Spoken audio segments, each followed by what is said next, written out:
Greetings, greetings, greetings, greetings. It is I, your King, King Clifford Jefferson, Senator of God for the fifth kind of man Jews, son of folk, ruler of Jerusalem. I'm the reincarnation of King Edgar the Peaceful, which we know here at the Third Timothy English Church of England as King Edgar Peaceful. It is May 8th, 2024, which is the birth year 2974. We're here with another marvelous lecture from my brothers, my sisters, my heirs, my successors, all those who are a part of the Anglo-Saxon Berber Empire. This is pretty much I came back up off the past three lessons that I did on the Edict of Expulsion. So this will be part 3. All right, this will be part 3.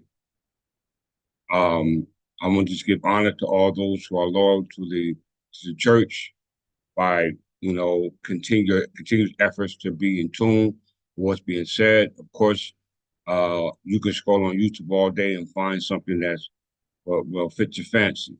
All right, and it has thousands of members, but the content that's being displayed on the channels contrasts to what we show and approve here at the Third Timothy English Church.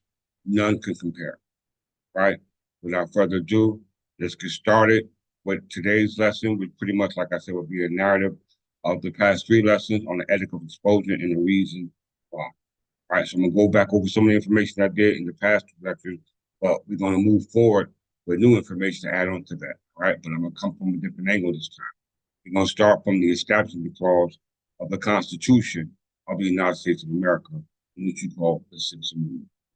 All right, we're going to start from there. Then we're going to go to a Dred Scott case, right? Dred Scott case, alluding to the status as people misnomered as Negro black colored in Ethiopia. And the reason how we became misnomered as Negro black colored in Ethiopia as a result of what was done by the colonies who got their authority from Great Britain, got their authority from, as we know, the Treaty of Perpetual Peace of 1503, with Henry VII and King James IV. All right, when they took over the plantation and the crown and put all the true Anglo-Saxon Berbers in perpetual slavery. All right, and then they start presuming or taking on the identity as Berbers, or what we call Jewish people, or Scottish Jews, or Ashkenazi Jews. All right, who are considered to be part of the Berber admixture. Right, so without further ado, let's get started with this marvelous lecture. And give honor to my Queen, Sister Galveston from the House of Galveston, as well as Archbishop Belmont from the House of Belmont, Countess Cersei, as well as all those who are striving to get an understanding of what it is that we are all called to do.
The Establishment Clause. In the United States, the Establishment Clause of the First Amendment to the United States Constitution, together with the amendment of the Free Exercise Clause, form the constitutional right of what we call freedom of religion. The relevant constitutional text is Congress shall make no law respecting and establishing religion. Okay? This is very important for you to understand in regards to your protected rights, whether they come from the state, whether they come from God, whether this God be abstract, whether this God be real. whether the state be abstract or whether this government be real. This determines your protection at law. In the box,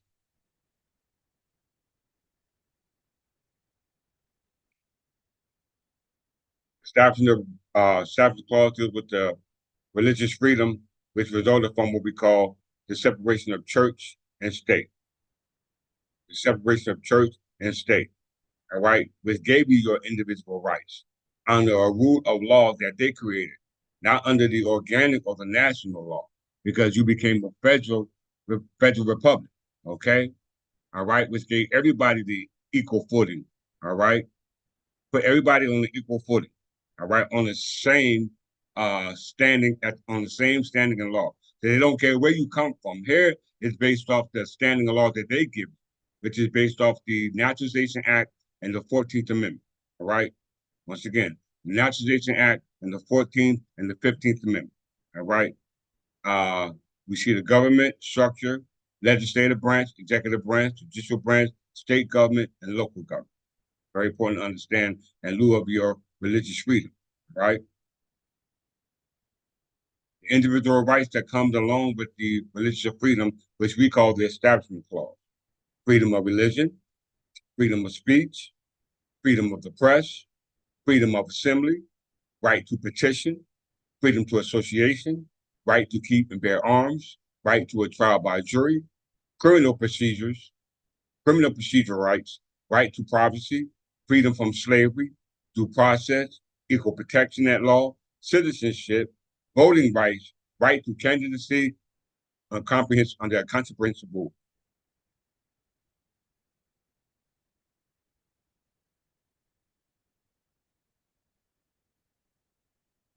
Establishment clause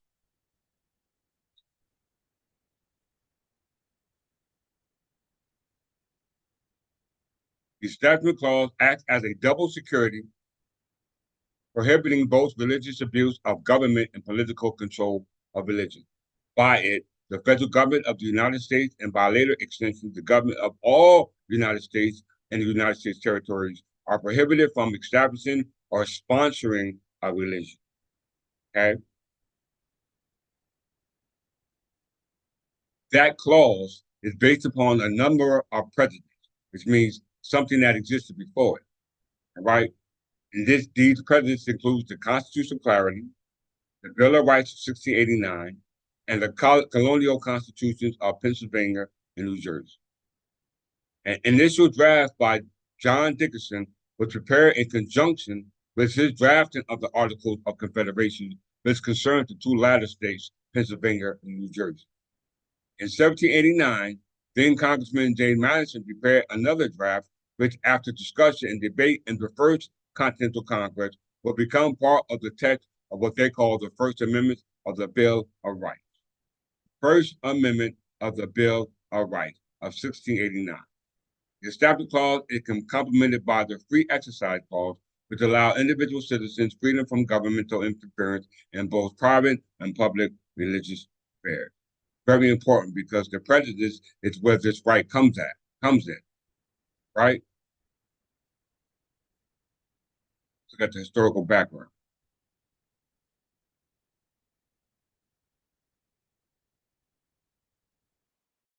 Pertaining to here, all right, pertaining to the United States, the First Amendment, religious freedom, is based upon prejudice, which preceded the First Amendment, which they said the Bill of Rights of 1689, which was secured the right of all persons to free from establishment of Roman Catholic laws in the government of England.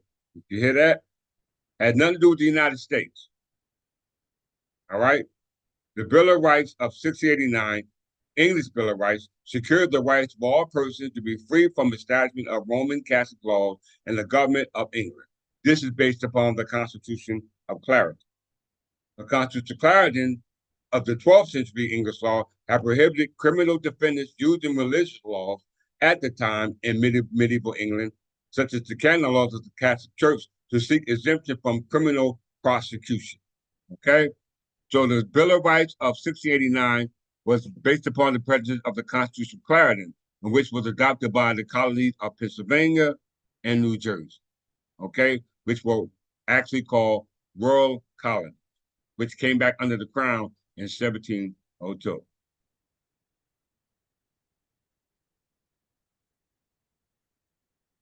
The original Mason-Dixon line was the demarcation line between the Catholic colonies of Maryland and New Jersey and Pennsylvania colonies, which followed in 1689 Bill of Rights, their colonial constitution, which provided similar protection against the establishment of the Catholic laws and government. Did you hear that? Did you see that? All right. So we're talking about the Bill of Rights of 1689. We haven't even got into the American Constitution of 1164. All right. So we're following the rabbit hole back to where the to who did the rabbit hole. Right. We're not talking about rap.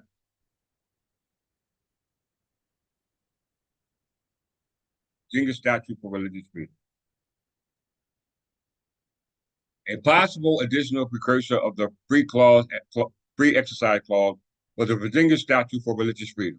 The statute was drafted by Thomas Jefferson in 1776. Was introduced to the Virginia Assembly in 1789. This is a house of burgers. All right. These are the house of burgers or the kings of the burgers or the burger kings. All right. The statute disestablished the Church of England and Virginia and guaranteed the freedom of religion exercised to men of all religious faiths, including Catholic, Jews, as well as members of all Protestant denominations. This will be your Scottish Jews or what they call your Ashkenazi Jews. All right. This will be them we're talking about.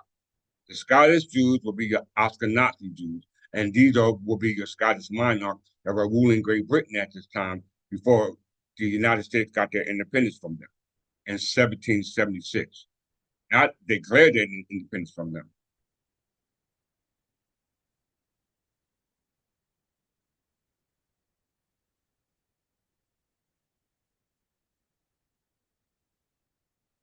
Writing Constitution. This precedes them all.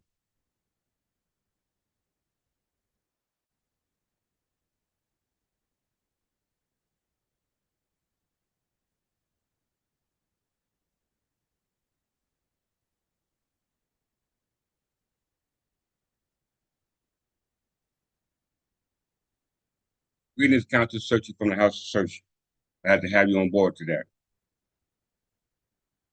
The Constitution of Clarendon was a set of legislative procedures passed by Henry II of England, the son of Godfrey the Fifth Count of Anjou, which where the plantation crown descended down from, which is the crest you see behind me.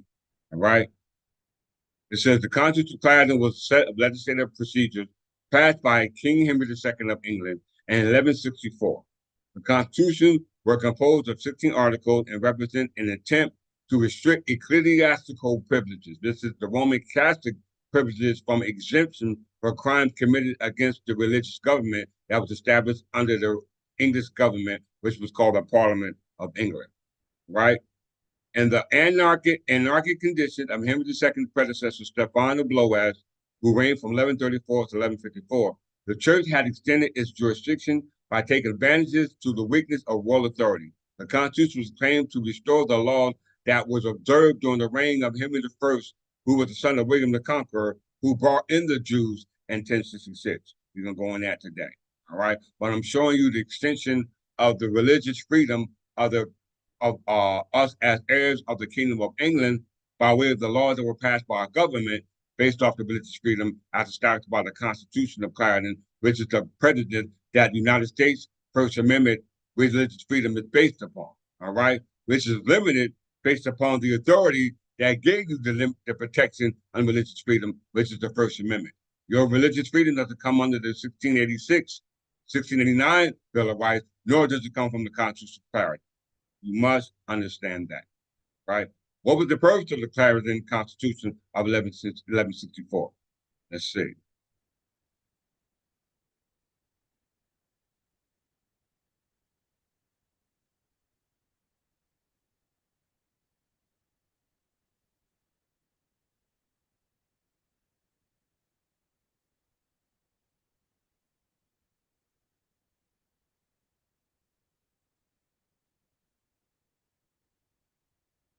The anarchy was the civil war in England and in Normandy between 1138 and 1154, which resulted in the widespread breakdown in law and order. The conflict was the result of what we call the War of Succession, participated by the accidental death of William Adelin, the only legitimate son of King Henry I, the son of William the Conqueror, all right, who invaded England, not Great Britain, because Great Britain didn't exist at the time, who drowned in what they call the White Ship disaster of 1120. He sought to be succeeded by his daughter, known as Empress Matilda, but was only partially successful in convincing the nobility to support her. On Henry's death in 1135, his nephew Stephen of Blois seized the throne with help of Stephen's brother Henry de Blois, who was the Bishop of Winchester. Stephen's early reign saw fierce fighting with the disloyal English barons, rebellious Welsh leaders, and Scottish invaders. Following a major rebellion in the southeast of England, Matilda invaded in 1139 with the help of her half-brother, Robert of Gloucester.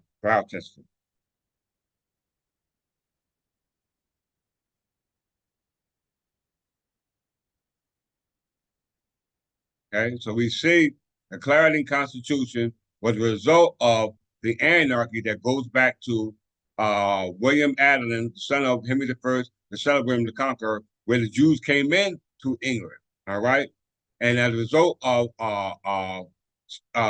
William Adelin's death in the White Ship, came to a breakdown in the Civil War as a result of the dowry of that belonged to Pope V heirs and descendants, all right, which was the Plantagenet crown, all right. As you can see, the commanders and leaders between Stephen of Blois and Matilda of Bologna, the belligerents was Empress Matilda, Robert of Gloucester, Henry Plantagenet, and Godfrey Plantagenet, the son of Pope, ruler of Jerusalem, all right. You can see the commanders there. But as we said, linking the First Amendment, religious freedom, which is based upon the prejudice of the Clarendon Constitution, or the Bill of Rights of 1689, which was established by the monarch of the British Crown. Okay? So we don't want to use that. Nor do we want to use the First Amendment, nor that which was put in the constitutions of the colonies of New Jersey and Pennsylvania. They don't relate to us because they usurp the protection that was established by the Constitution of Clarendon in 1164. Okay? Greetings, Archbishop Belmont from the House of Belmont. Good to have you.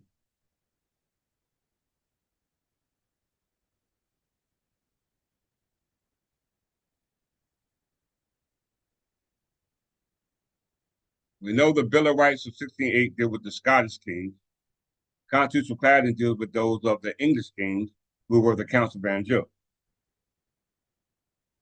Latitude is irrelevant. The colonies of Pennsylvania and New Jersey are irrelevant because they know their authority came from the crown in 1702. Everything that the George Carteret and John Burke had from the grants given by the British monarch was surrendered back to the crown in 1702.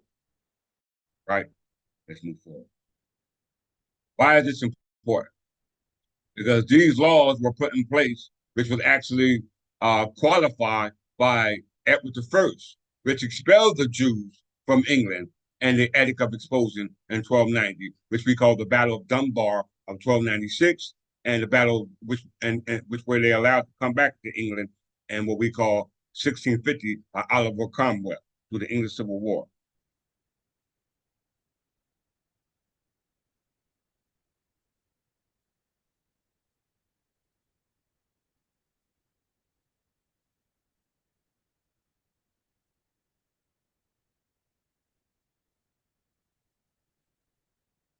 Go ahead.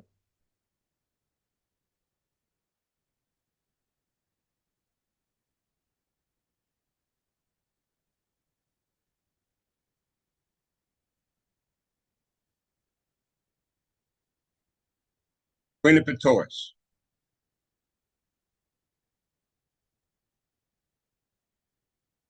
Quinipetoris is a statute passed by the Parliament of England, not Great Britain, but England.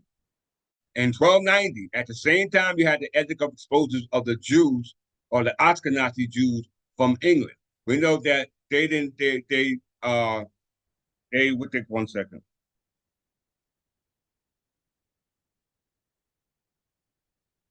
We know that the Jews immigrated to Scotland in the 17th century, which known as Ashkenazi Jews, which came about as a result of the Jewish diaspora, all right, which goes back to what we call the 7th, 8th century BC. We're going to talk about all that today, all right? And then as a result of the Jewish diaspora, when they migrated to what they call Scotland, what they call Edinburgh, all right, this became the Scottish Enlightenment in the 18th century, from which the Scottish diaspora came about when they took all that they learned based off what they learned in the institution that they created and they spread it worldwide.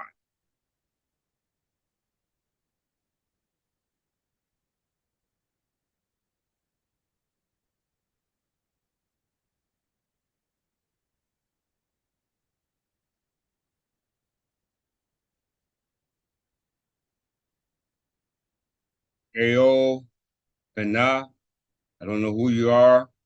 We don't understand what it is that you're saying, so we're just going to ignore you. I hope you enjoy the class, but whatever it is you're saying, we don't understand. So if you got a question, please relate it, but these aren't questions, right? So please refrain from that. Queen of Pretorius is a statute passed by the Parliament of England in 1290 during the reign of Edward I, who was also of the Plantagenet crown, and which prevented tenants from alienating the lands to others by what they call the process of subinfeudation, which is what we call fee simple. All right. The statute along with its companion statute called warrant, which means the order so called, was also passed in 1290, which was intended to remedy land ownership disputes and consequent financial difficulties that have resulted from the decline of the traditional feudal system in England during the Middle Ages. Okay, very important to understand that, and we know that goes back to the Assize Courts Act of 1166, which was the reason why the Constitution was established because of the lands that were abandoned as a result of what we call the Crusades.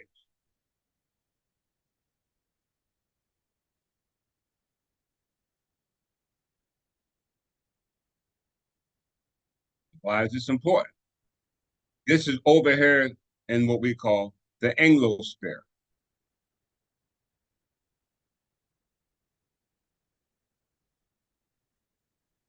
The Anglosphere.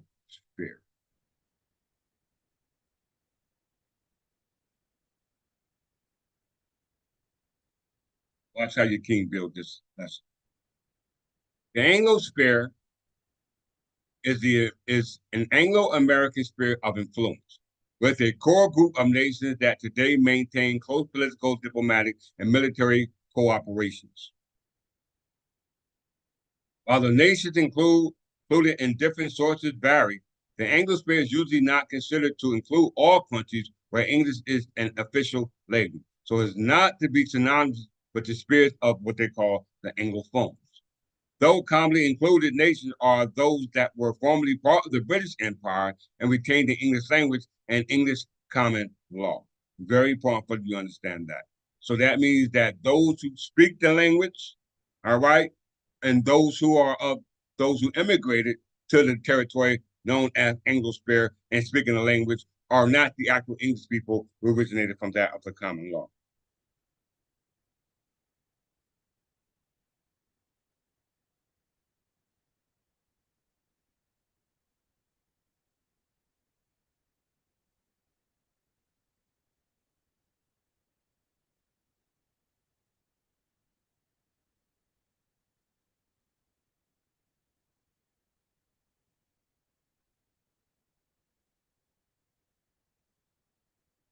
So we are in the Anglosphere. Everybody can look at the map and see where it says the Anglosphere. I did not create this.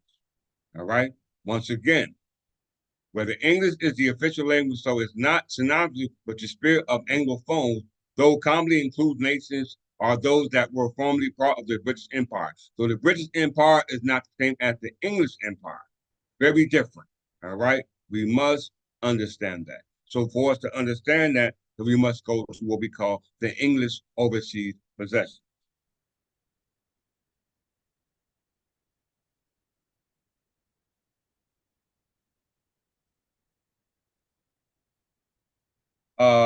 Archbishop, could you block that KO Finn Mahadil whoever she is, because what she posted on the chat doesn't make sense and is wasting the space on the chat that could be zoomed for people asking intelligent questions.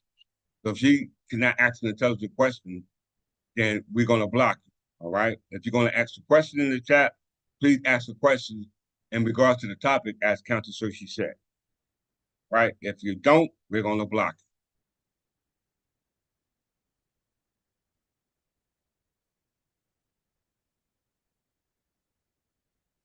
you. English overseas possession.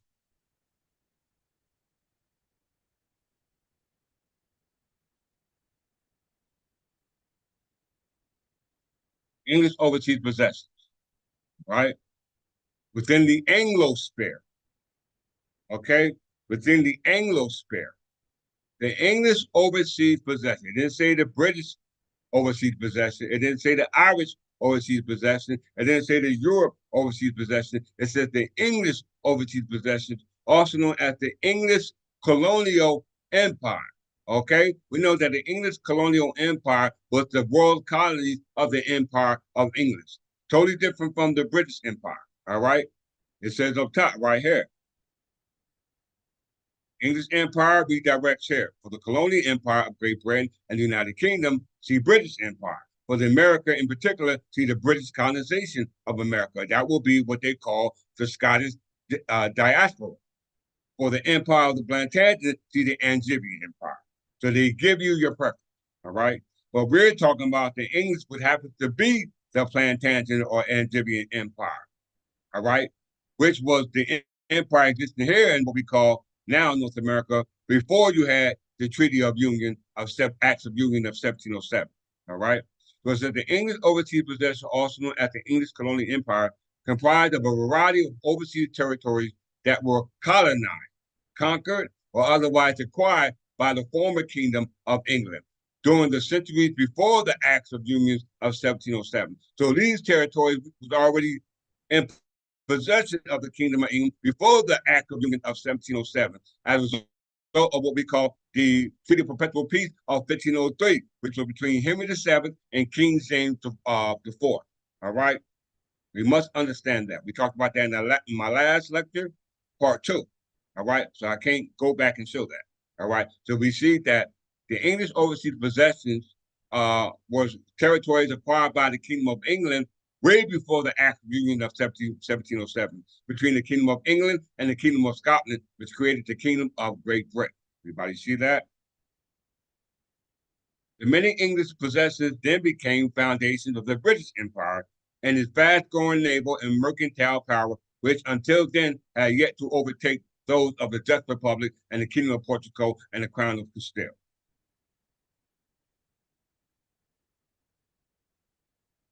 The first overseas settlement was established in Ireland, followed by others in North America, Bermuda, and West Indies, and by trading posts called factories, i.e., this is called the industrial age, and East Indies, such as Bantam and the Indian subcontinent, beginning with Surat. In 1639, the series of English fortresses on the Indian coast was initiated with Fort St. George. And in 1661, the marriage of King Charles II to Catherine of Braganza brought him as part of her dowry new possessions, which until then had been Portuguese, including Tangier, North Africa, Bombay, and India.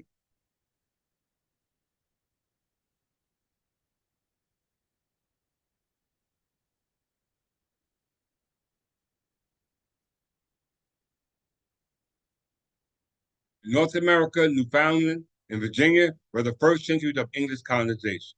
During the 17th century, Maine, Plymouth, New Hampshire, Salem, Massachusetts Bay, New Scotland, Connecticut, New Haven, Maryland, Rhode Island, and provinces were settled. In 1664, New Netherland and New Sweden were taken from the Dutch, becoming New York, New Jersey, and part of Delaware and Pennsylvania. These were not by English kings. These were by British kings under British monarchs who took over the English kingdom as a result of the Treaty of Paris, Treaty of Perpetual Peace in 1503. We're going to talk about it in a second. Origin of the English colonial possession. All right. So the origin of our possessions as Anglo-Saxon Berbers within the Anglosphere, all right? Not Europe, not Asia, not Africa, okay? But in the Anglosphere. And these were Berbers, all right? Because when you go into the Scottish 1911 Encyclopedia Britannica from 1768, which was created in Edinburgh, Scotland, they clearly said that the Berbers' government was called Wittemont and the uncode was called the Magna Carta. And it clearly shows you that they were Libyan, okay?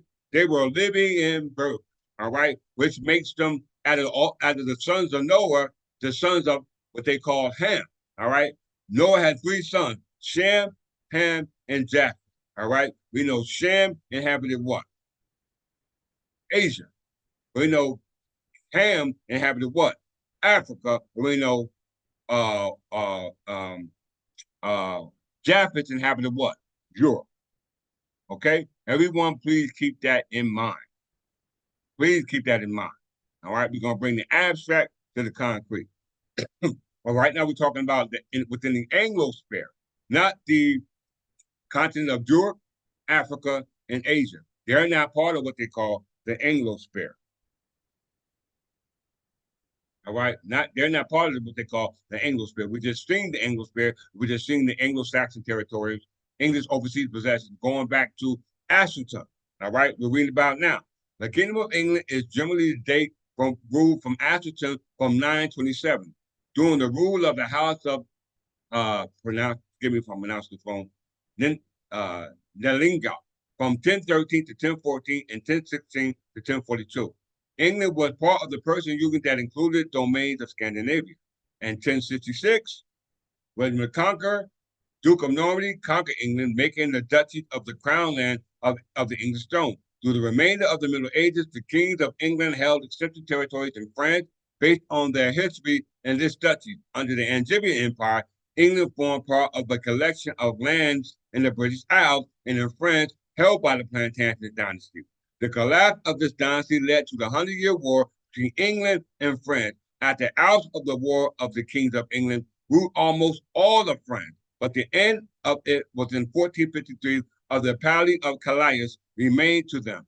Calais was eventually lost to the French in 1558. The Channel Islands, as a remnant of the Dutch of Normandy, retained the link to the crown to this present day. So we're talking about the overseas possessions of what we call the Anglosphere here in North America, which goes back to 927. All right, way before this British Empire even comes about. We know that the kingdom of New Spain and New France was all a part of this kingdom, a part of this territory as a result of New Spain and New France originating from what we call the kingdom of Castile, as well as the kingdom of France, which will all go back to wars originated with the Plantagenet crown, which will qualify and correlate that today. All right. So we understand and we see that the Anglosphere, in regards to this land here, which we call overseas possession, or we call crown land or intel land, goes all the way back to the time and era of the kings of Wessex in 927, and they make their way through time and space up to the Plantagenet crown. All right. Now, as we read, Plantagenet crown encompasses Godfrey V Caravan-Jew's son, Henry II, and don't end with, but the de jure side ends with Edward I. And Edward I passed Queen Imperatrice, which forbids the selling of intel land and passes and forbids it to be subinfudated for action, but it has to pass by what we call operation of law. And if that's not done, then we have the right by way of what we call a foreign warrant, which was also passed in 1290 to question those who take the land which don't belong to them. Right? I hope that sounds clear. I'm not going to repeat it.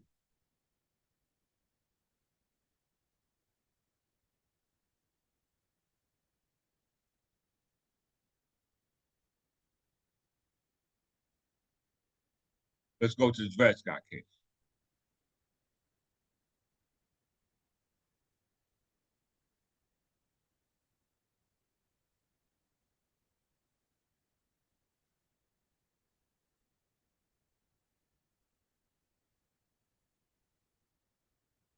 Dred Scott case 60 Ju.S.393, 1856.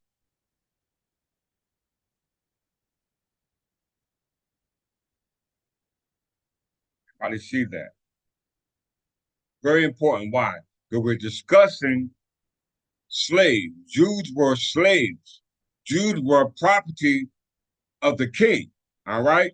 Jews were property of the king, as we've seen dealing with the Jews in England, as well as we've seen with the Jews that were expelled from England by Edward I through the Scottish independence in 1290. Okay? We must not forget these terms that I revealed to you today. If you do, then you're going to remain lost in the sauce. Archbishop, can you please block whoever this person is wasting the chat line with information that does not pertain to what is being said?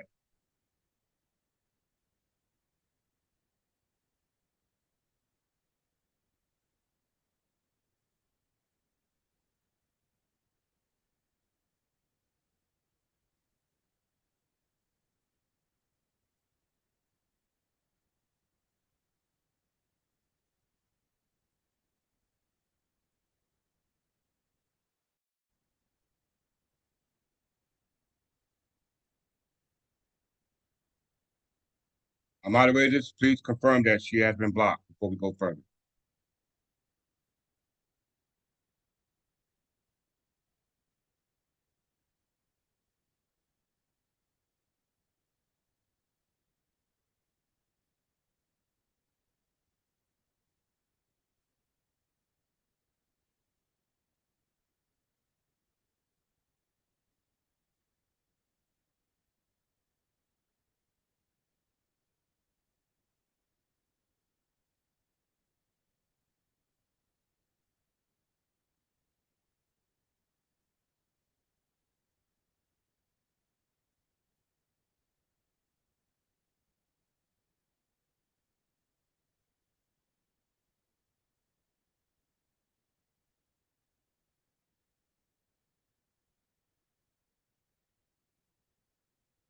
Please confirm, my moderators, that she has been blocked.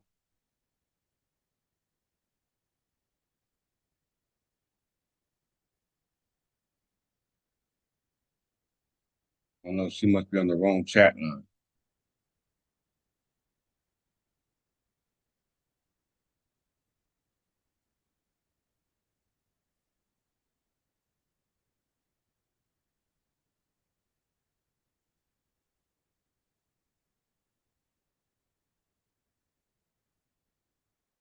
Moderators, please confirm that this person or individual has been blocked. We go further.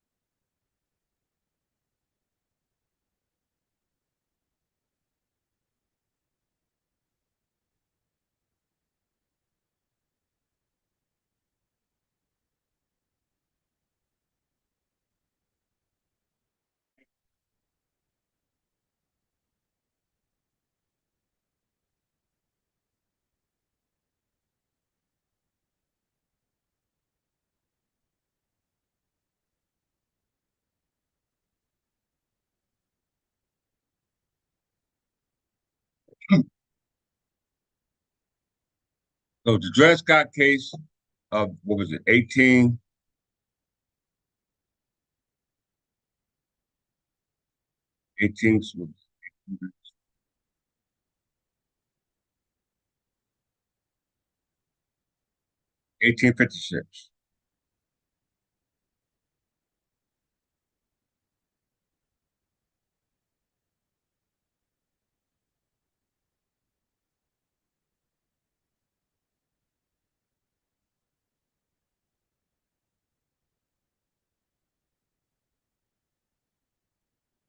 Okay. Dred Scott case. Lord Mansfield was the one who gave the judgment of the court of the King's Bench. The cause was argued at great length and with great ability by Hargrave and others who stood among the most eminent counsels in England. It was held under an advisement from term to term and a due sense of its importance and was felt and expressed by the king's bench. In giving the opinion of courts, in giving the opinion of the court, Lord Manfield said, the state of slavery is of such of a nature that it is incapable of being introduced on any reason parts of. The state of slavery is of such a nature that it is incapable of being introduced on any reason, moral or political, but only by positive law, which preserves its force long after the reason, occasion, and the time itself from whence it was created is erased from the memory. It is of a nature that nothing can be suffered to support it but positive law.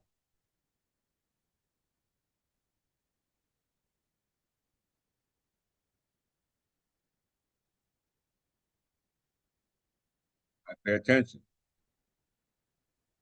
to the position of that slavery, to the position that slavery can only exist except under the authority of law. It is objected that if in any instance, has it been established by a statutory enactment, i.e., positive law. This is no answer to the doctrine laid down by the court. Almost all the principles of the common law had their foundation and usage. Slavery was introduced into the colonies of this country by Great Britain at an early period of their history. It was protected and cherished until it became incorporated into the colonial policy. It is immaterial whether a system of slavery was introduced by express law or otherwise. It has it is it if it had the authority of law. There is no slave state where the institution is not recognized and protected by statutory enactment, i.e., positive law and judicial decision. Slaves are made property by the law of the slave state, and as such are reliable to the claim of the creditor. This is Dred Scott, y'all.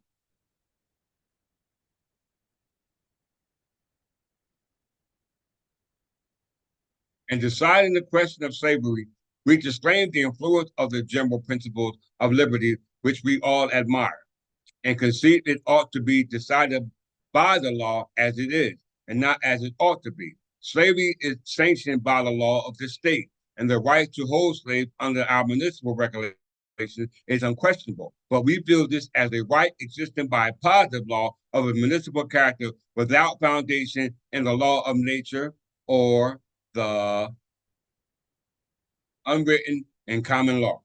Okay? I will consider the relation which the federal government bears to slavery in the states. Slavery is emphatically a state institution in the ninth section of the first article of the Constitution of the United States. Did you hear that? I thought this person was blocked, Countess Cersei. I still see him being posted from her. Archbishop, is there any way you can assist Countess Cersei in blocking this individual from posting this immaterial information that she's posting? Please respond, Archbishop, if you're able to. I keep seeing posts from this individual.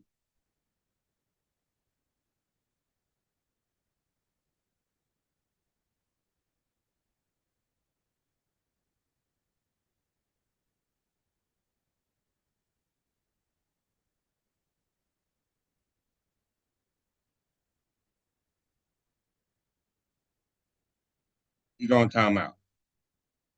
I blocked it myself.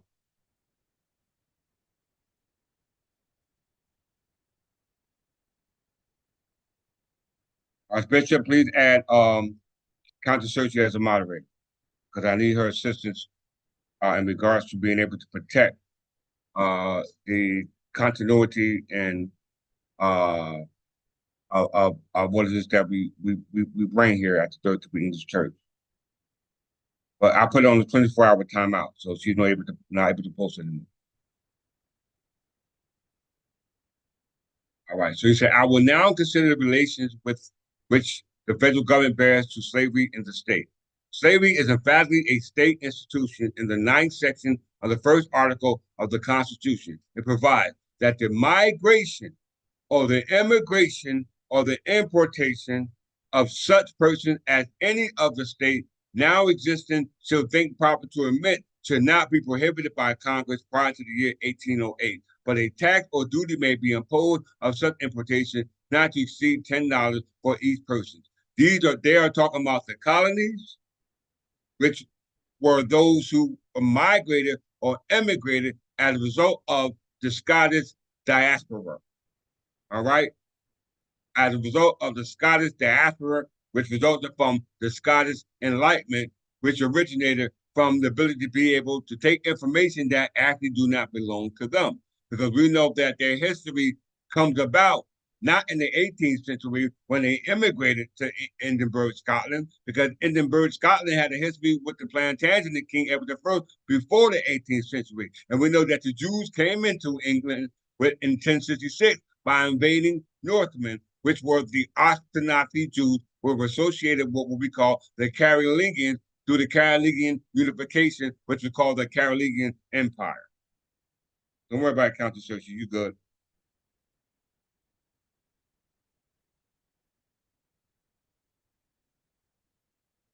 In the convention, it was proposed by a committee of 11 limits to importation of slaves to the year 1800, when Mr. Pinckney moved to extend the time to the year 1808. This motion was carried by the states of New Hampshire, Massachusetts, Connecticut, Maryland, North Carolina, South Carolina, Georgia, voting in the affirmative, and New Jersey, Pennsylvania, and Virginia in the negative. You hear that? In the negative. In opposition to the motion, Mr. Madison said,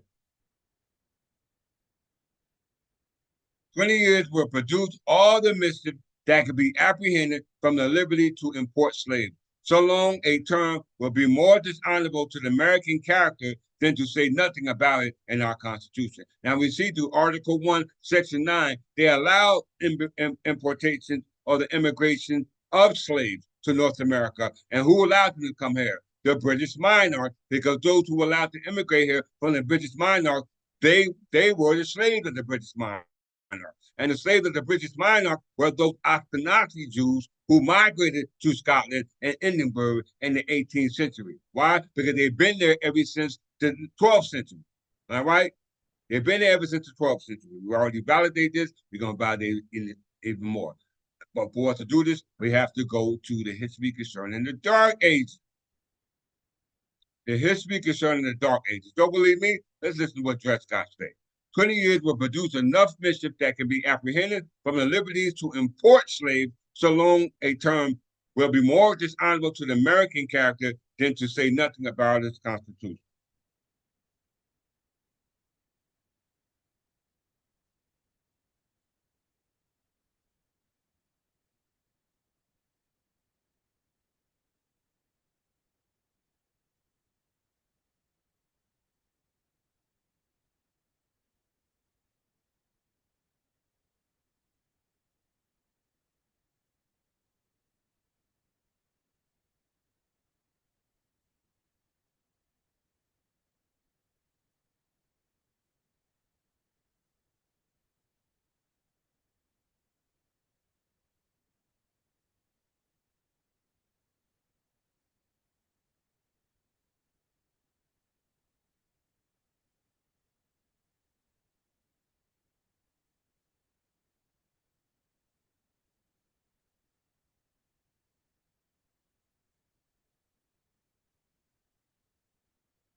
Thank you, Archbishop. I mean, we don't want to block anybody, but at the same time, we're not a platform of confusion. Okay, so no disrespect. When you're able to ask intelligent questions, you're allowed to come back on the platform, because that's what we do here, we teach. Okay, so back to class. The only connection which the federal government holds with slaves in a state arises from that provision of the Constitution which declares that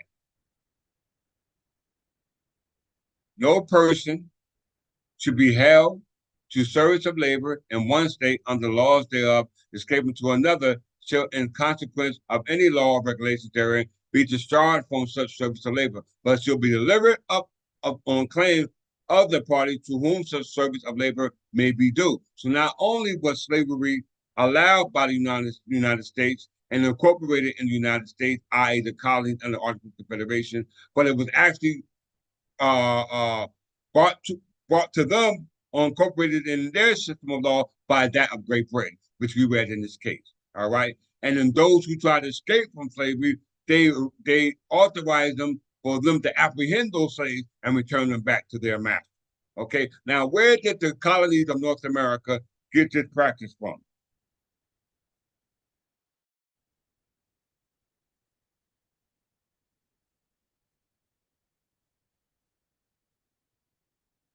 Right?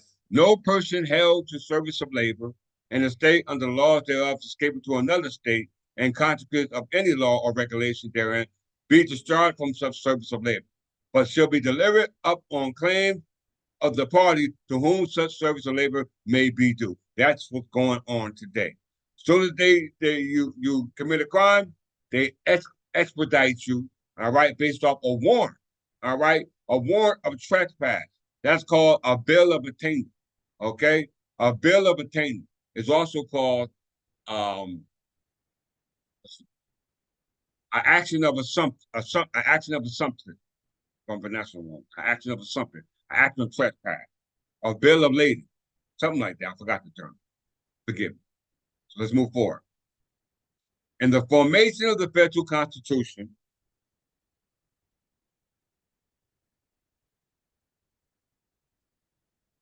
in the formation of the federal constitution, care was taken to confer no power on the federal government to interfere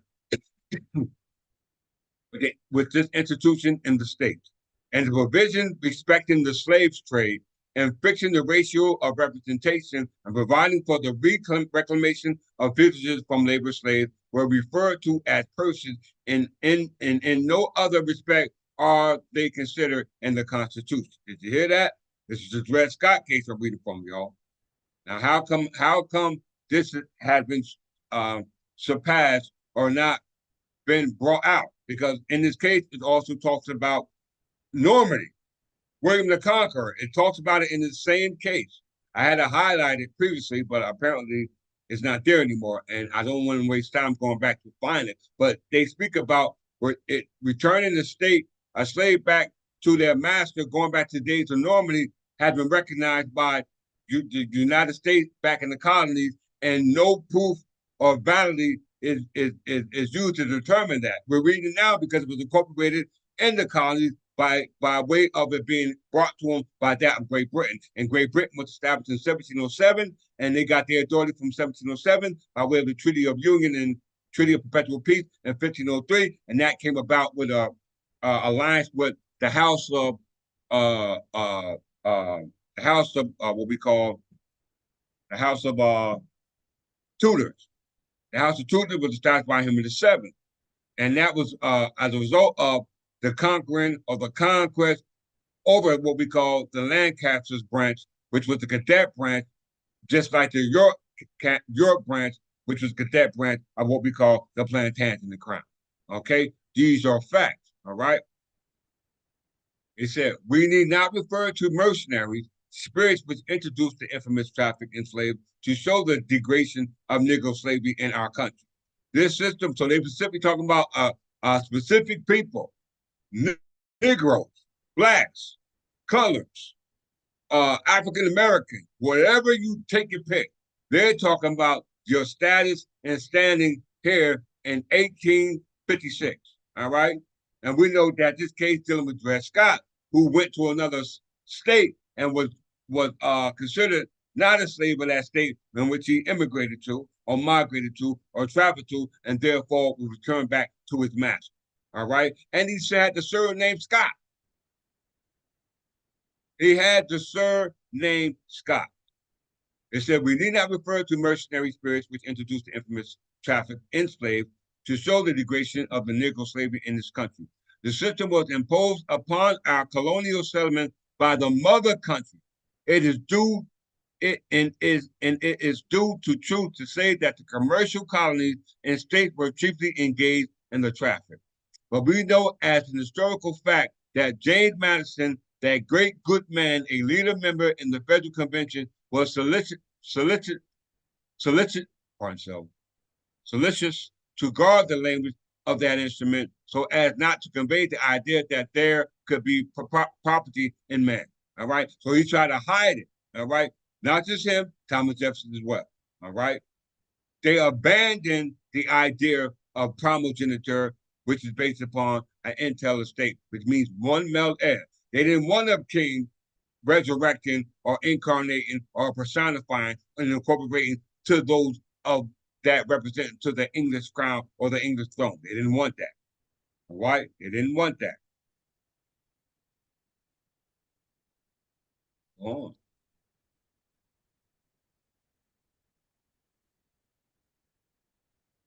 Many of the states on the adoption of the Constitution shortly afterward took measures to abolish slavery within their respective jurisdictions. And it is well known fact that a belief was cherished by the leading men of the South as well as the North that the institution of slavery would gradually decline until it would become extinct.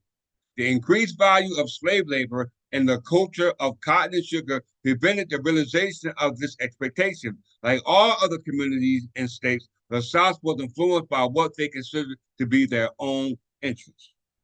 Okay, as we come to the close.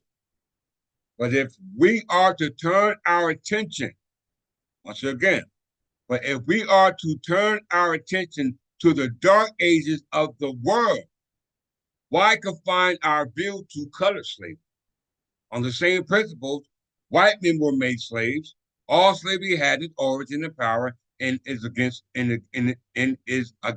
rights. So as we can see, as we were slaves in the modern days, i.e. the 19th century, it says here in the Dred Scott case, as said by Chief Judge Taney, that if we turn our attention to the dark ages of the world,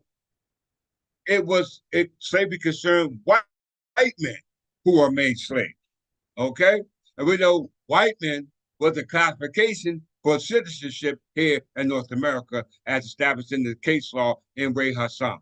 All right, which says that the classification for citizenship here in North America, which we're talking about now, it was not based off of ethnicity or genetic testing. It was based off the meaning and selection of the definition of the word white person or free white person as defined in the Naturalization Act of 1790. It had nothing to do with genealogy, genetics, nationality, etc.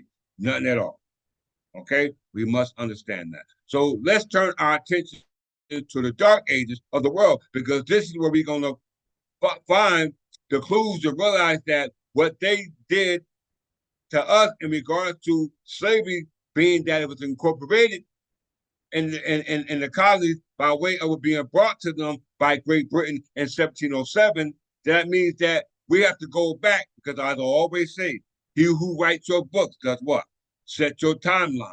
Time never was when we, the Anglo-Saxon people, was not. If the time become when we do not exist, the time will come when we will be no more. That means our estate and everything associated with it becomes interstate. When it becomes interstate, it is streets. When it becomes streets, it falls under the eminent domain power of the conqueror, okay? Which is the ability to take private property for public use. But they can't own it because they're subject to encumbrances, such as the right of reversion and the right of remainder. All right, in lieu of what we call one of a clear chain of title. Clear chain of title means an indefeasible title going back to the original grantee and original grantor, not a third person acting as a stakeholder, such as the escrow agent or a broker. All right, how many people can talk like this? How many?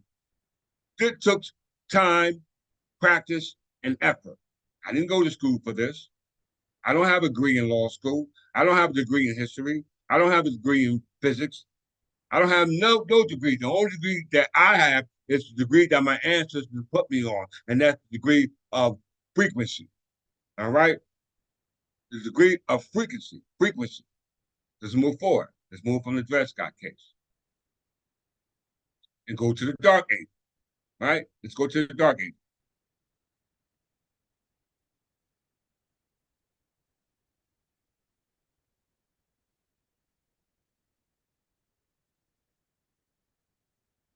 Any questions so far? Well, let's talk, everyone.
Dark Ages,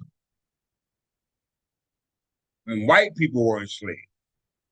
You don't have a nationality. You're just going by the color of or the characteristics of white. Okay, it's the only thing we have to go on based off people being enslaved in the Dark Ages, and not just in one particular area, but it said the world in the Dred Scott case. This is why Frederick Douglass had a problem with Chief Judge Taney on the classification of us as Negroes, because Chief Frederick Douglass said he was of Anglo-Saxon paternity. So Frederick Douglass knew his history back then in the 18th, 19th century. All right. The same time that case we just read came about. All right. So if Frederick Douglass knew it back then, and he was the first recorder of deeds for the recording of any instrument denoted to some type of possession and what we call real estate. He was the first person for the United States, not the first person, but the third person actually. But they put him in that position as a mockery. Why? Because when the recorder of deeds was created, it was created in regards to the Statute of Frauds Act. The Statute of Fraud Act was passed by, if I'm not mistaken, Charles II in regards to making sure that if there was any conveyance in regards to some property, all right, contract, or whatever it is, it had to be in writing. All right. It had to be in writing. All right. So the Dark Ages. The Dark Age is a term for the early Middle Ages from the 5th and 10th century, or occasionally the early Middle Ages from the 5th and 15th centuries, and Western Europe after the fall of Western Roman Empire, which characteristic is marked by economic, intellectual, and cultural decline. All right? Very important. Western Roman Empire. We know Rome goes back to who? Rome goes back to who? Romans. All right, very important. The concept of Dark Ages as a historiographical periodization originated in the 1330s with the Italian scholar Petrarch, who regarded the post-Roman century as dark compared to light of classical antiquity. The term employed traditional light versus darkness, imaginary to contrast the era supposed darkness, ignorance, and error with the early and later periods of light, knowledge, and understanding. All right. So they're trying to say the Middle Ages was the Dark Ages, and the Scottish Enlightenment was the age of enlightenment. Okay, which we know was a damn lie. It was a damn lie. I keep telling y'all. Y'all better listen to what I'm telling you. Why? We just read in the Dred Scott case that we turned our attention towards the Dark Ages. It said it was the white people who were enslaved. So we know anything they say now is a lie.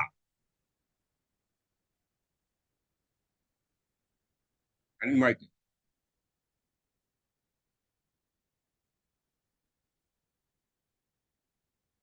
Not gonna get too much in that.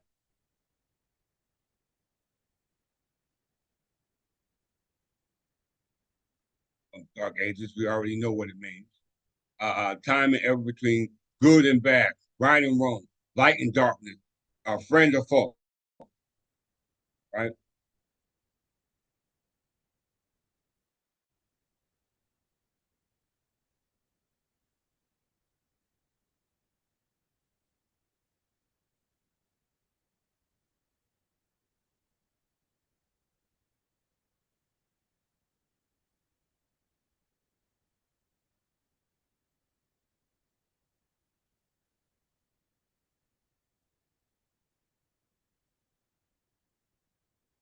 A little backtracking real quick, just to bring us up to speed.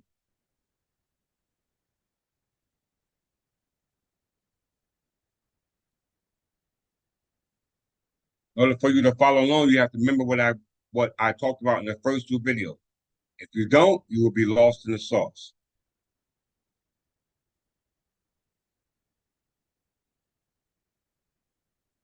Let me touch on this for a quick second. Practice makes perfect.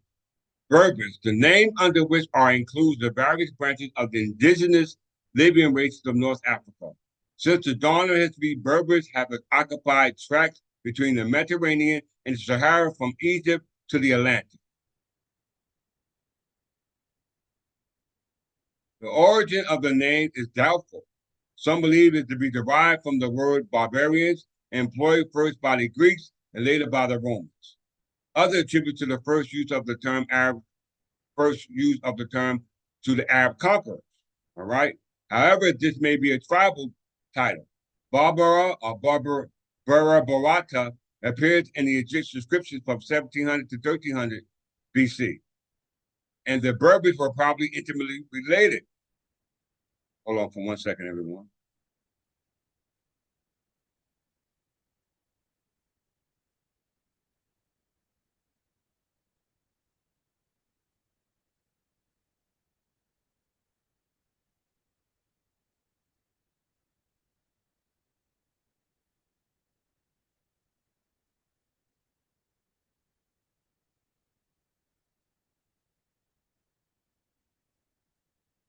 Sorry about that. However, this may be tribal titles. Baraba or Bera Barata appears in the Egyptian inscriptions of 1700 to 1300 BC. And the Berbers were probably intimately related to the Egyptians in very early times. We must remember this, all right? Thus, the true ethical name may have become confused with barbarian, the designates the natural used by the classical conquerors. To the Egyptians, they were known as Libu, all right, which is short for Libya, okay? Masua, or Tamaha, or Tinahu, all right? And whatever other names they got, all right? I'm just hitting it real briefly.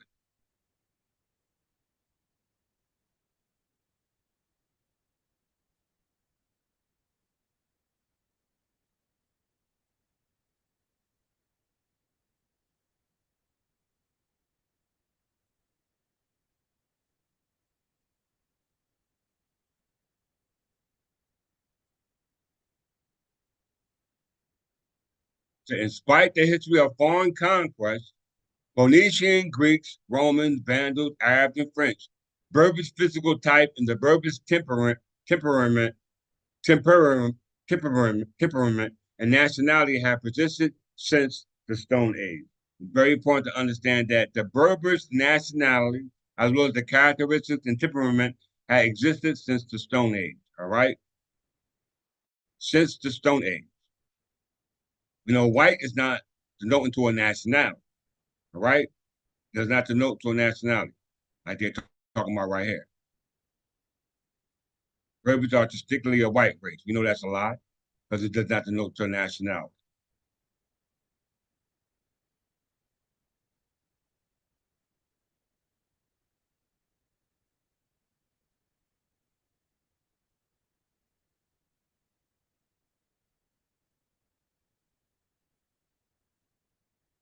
Arab has built his social structures. The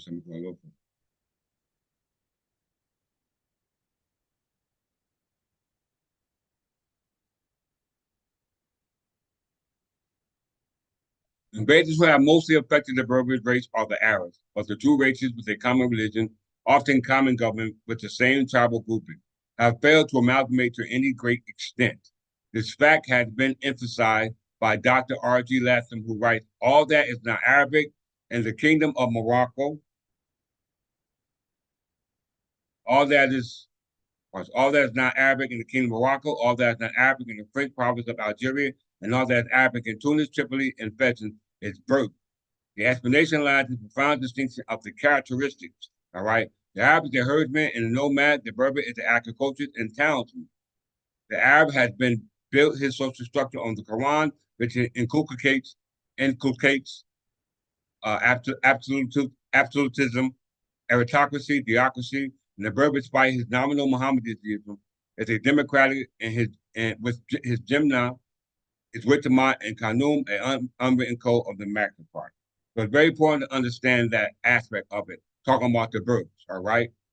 And what I'm going to do is I'm not going to associate with the Berbers with Asia, Africa, or Europe, because the ones who write the stories are those Ashkenazi Jews, which wrote this book or created this book called the 1911 Encyclopedia Britannica, which was created in 1768. And the place of its creation by way of the Encyclopedia Britannica Incorporation Company was done in Edinburgh, Scotland, which is now situated in what we call Chicago, Illinois, the United States of America. And we're reading that they're talking about the origin of the Berber based upon the nationality going back to the Stone Age is rooted in the system of government called Witteman and established by an unwritten code called the Magna Carta.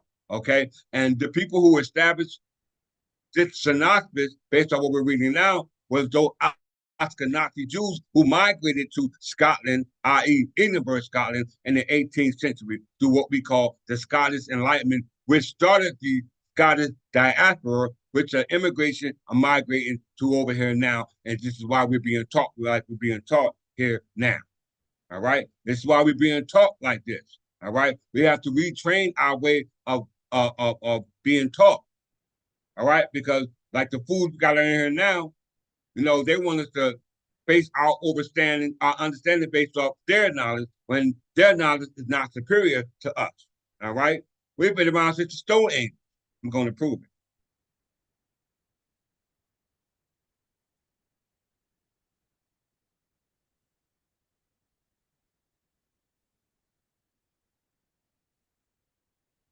This fool just got here, so he asked the question.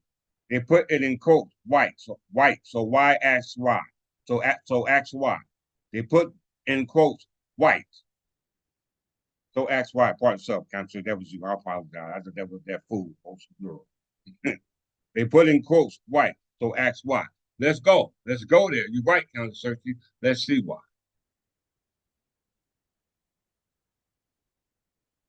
Let's go back to the history of the Jews in Scotland. All right. We talked about this already, but we got to continue to go over it.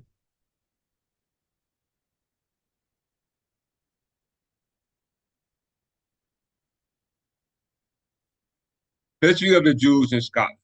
The history of the Jews in Scotland goes back to at least the 17th century.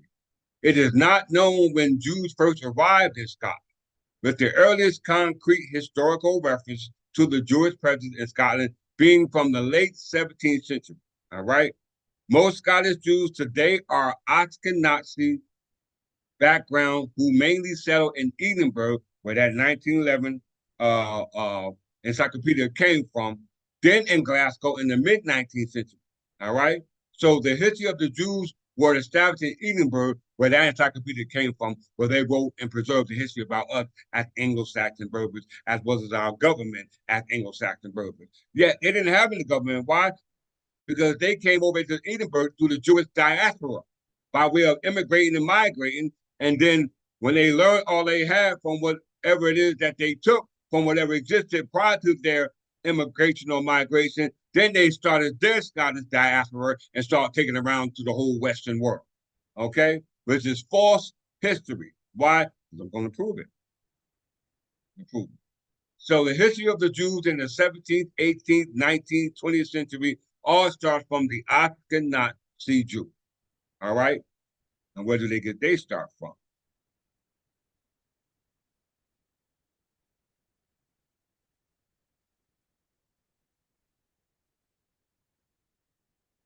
important.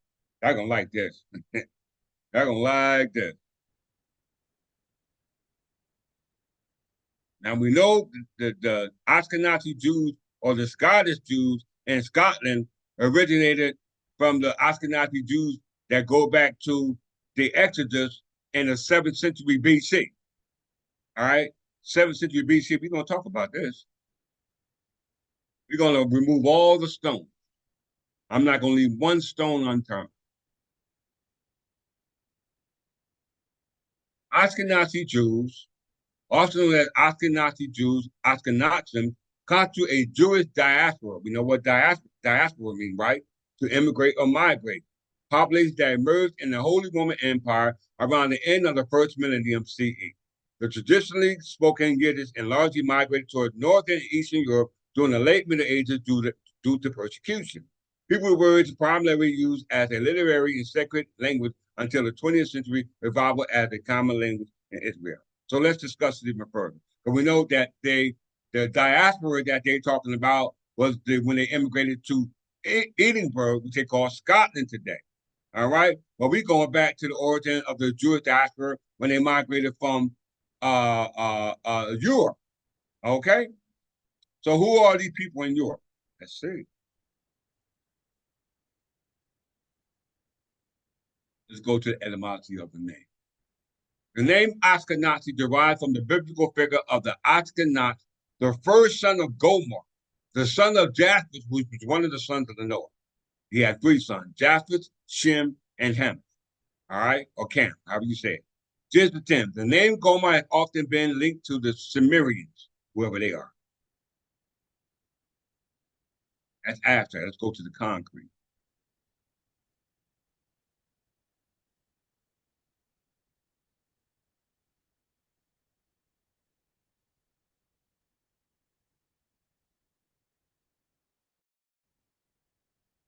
Rashi used Isham Ashkenaz or Ashkenazi language to describe Yiddish, and the Byzantium and Syrian Jews letters refer to the Crusaders as Ashkenazim. Given the close link between the Jewish communities of France and Germany following the Carolingian unification, the term Ashkenaz came to refer to the Jews of both medieval Germany and France. All right? Medieval Germany and France. All right? These are the white people we talking about dealing with slavery, because it said slavery was brought over from to the colonies from Great Britain, and Great Britain was ruled by Scottish monarchs, who are the Scottish Jews who immigrated to Scotland in the 18th century through the Jewish diaspora when they were persecuted back then in those days, going back to the time of Crusades. And we know the Crusaders were the ones who hid the story based upon the ones who crucified Christ. All right, that story came from them. All right, and that all came through the communities of France and Germany following the Carolingian unification.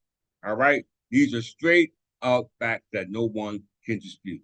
So now these Ashkenazi Jews are trying to associate themselves with Berbers. So just look at the Berbers and show the distinction between the Berbers. Because we know the Ashkenazi Jews, when they wrote that 1911 encyclopedia, they didn't say Berber Jews. They said Berbers.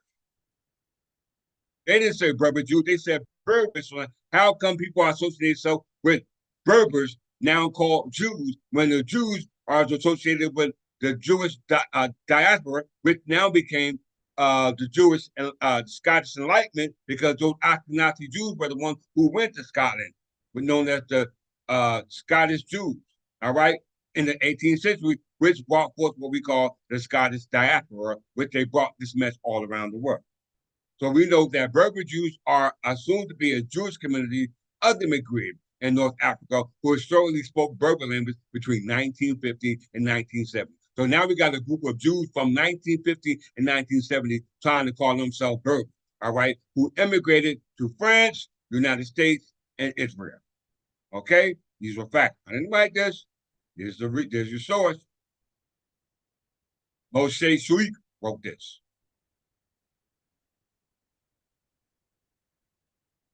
Right? Very, very, very, very important. We got the bracket every month.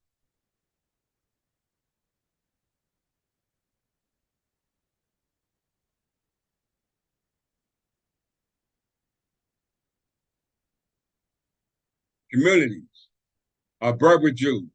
First one mentioned, Ashkenazi. First one.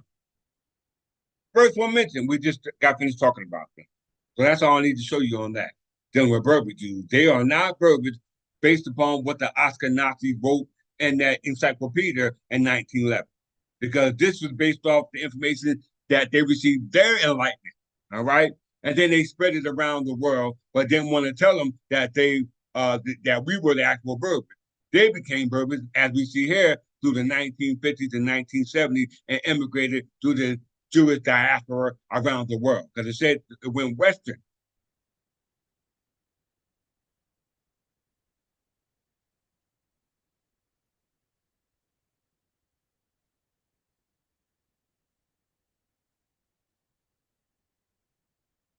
All right, so we see that the key point about the Ashkenazi Jews is the origin of their name.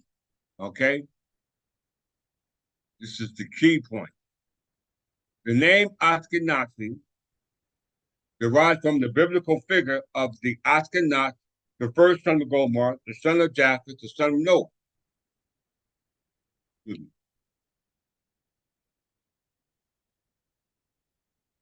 Ashkenazi derives from the biblical figure of Ashkenaz, the first son of Gomer, the son of Japheth.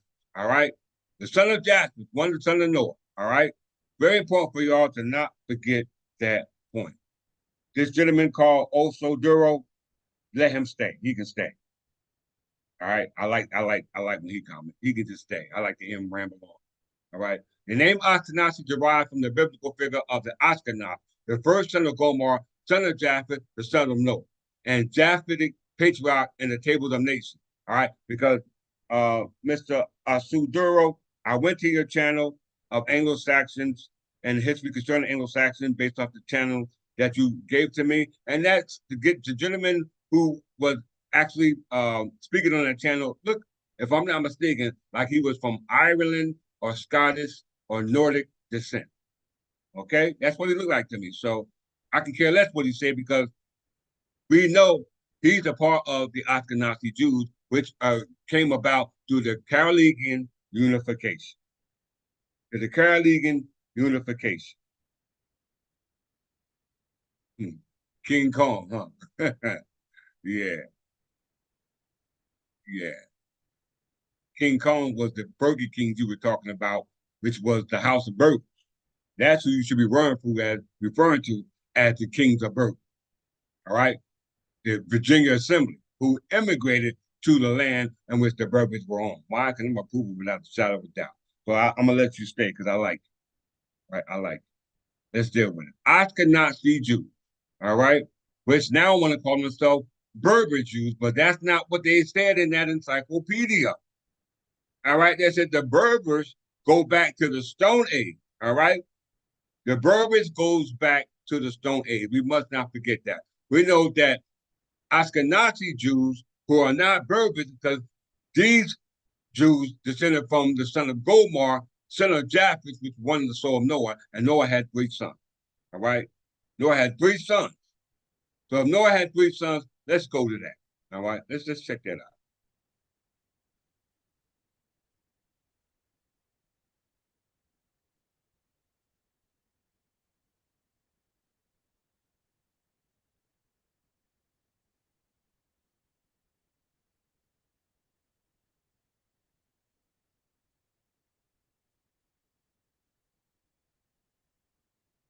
Now we already talked about the Anglosphere, right? And we already talked about the English overseas possession, which actually uh, uh, uh, encompasses the Anglosphere and some parts of Europe, i.e., Great Britain. You know, Great Britain only came about through the Treaty of Union with the Scottish Ashkenazi Jews. All right. Prior to that, it was the Kingdom of England. All right. And we know that was Berberland because we know England is just the name of the territory, it's not the name of the people. All right. Because the only English king comes in is 1066 for William the Conqueror, who invaded the land, which is called Berber. All right. We know the Berbers were the founders of the European people or the first European Homo sapiens on the continent of Europe as well as in Africa. Okay and that only deals with the sons of Ham and Shem, Asia and Africa. All right. We know you represent Europe. All right. Because you descended from Gomar, the son of Japheth. All right. So let's go to the TNO map.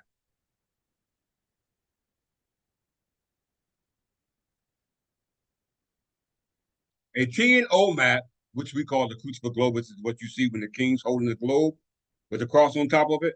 Same thing. A TNO map or OT or TO map is an orb or a circle of the land with the letter T inside of it. It ain't on top of it now, it's inside of it. Also known as the Isidorian map, it's a type of early world map that represents worldly geography. All right? Geography, as first described in the 7th century scholar Isidore of Seville, who is the father of etymology. He is the father of etymology. We're not using the father of etymology to narrate our story. We're going to use the facts to qualify our story. Oh, you just got yourself blocked. Sorry about that, Oso. I tried to help you.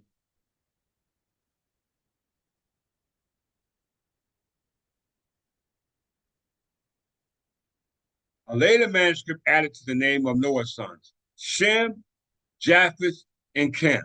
For each of these, and which are represented three continents. All right, you hear that? The three continents. They ain't talking about the Anglosphere, y'all. Let's go back to the Anglosphere.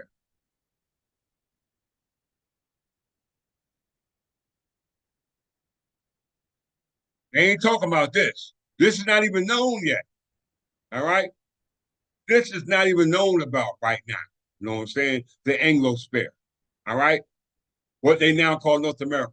This is not even being known about. And we know it's here. Why? When we go to the English overseas possession,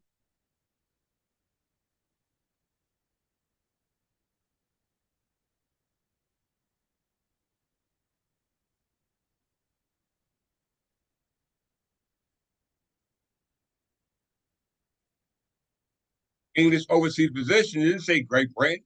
It said the English overseas possession before Great Britain even came to the picture. All right? It goes back to where? Ashton, 927. All right? It goes back there. We were already here on this continent. All right? We're already here on this continent. And Edward the Confessor, Edward the First from the Plantagenet crown try to preserve what was already here. How I'm going to prove it? I'm going to give you dates that match up mathematically to qualify our existence here on this continent. Because before Great Britain even got here, you had New Spain and New France here warm with the Plantagenet crown. All right, in the 14th, 13th, and 12th century. Okay, these are undisputable facts. Let's prove it.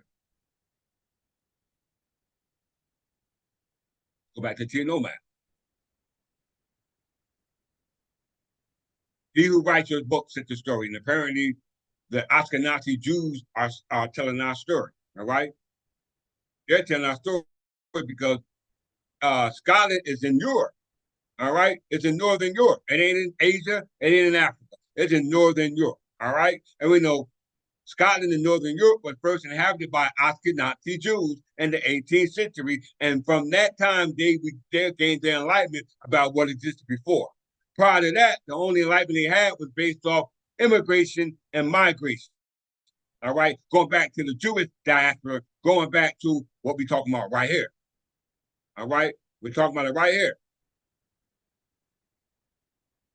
Let's go down. So you see Asia, Africa, and Europe. Jaffa is symbolic of Europe. As you can see, Noah is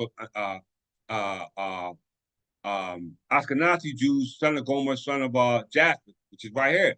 Then you got Africa, Miss Namer, which is actually Libya. Okay? This is actually Libya. And we know Libya denotes to Berber. All right?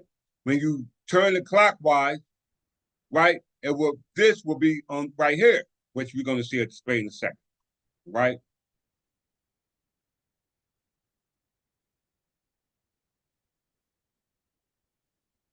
So let's get Isidore's, the father etymology explanation, and we're going to use the Hereford Mapamunda called the Kino map with Jerusalem at the center. All right. It says the earth may be divided into three sides. Triflery, of which one part is called Europe, it represents Japheth, which we so-called Ashkenazi Jews descended down from. The another part is called Asia, and the third part is called Africa, that's nominally called Africa because we know what's called Libya. Europe is divided from Africa by a sea from the ends of the ocean and the pillars of Hercules. And Asia is divided from Libya with Egypt by the Nile. Moreover, Asia, as the most blessed Augustine said, runs from the southeast to the north. Thus, we see the earth is divided into two comprises. One, on the one hand, Europe and Africa is on the Europe and Africa, and on the other, only Asia. All right. So we see when we look at the TNO map, you see the whole part of one side of the sphere is Asia, and the other part of the sphere is considered Europe and Africa. We know Europe and Africa got some type of connection. Why? Because Asia is associated with the Arabs.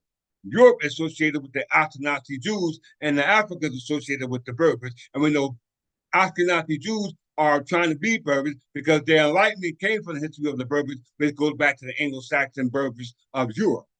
All right? These are facts. You can't disqualify this term, even if you try.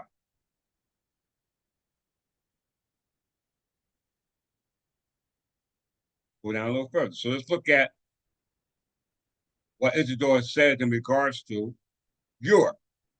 We know Europe is not the Anglosphere. The Anglosphere has some parts of Europe in it, but is not considered a part of Europe because Europe is a continent separate from what they now call Great Britain, previously called the Kingdom of England and the Kingdom of Scotland and the Kingdom of Ireland. All right, separated from the landmass, body of water. Okay, so the Earth may be divided into three sides, of which one part is called Europe. So let's look at Europe.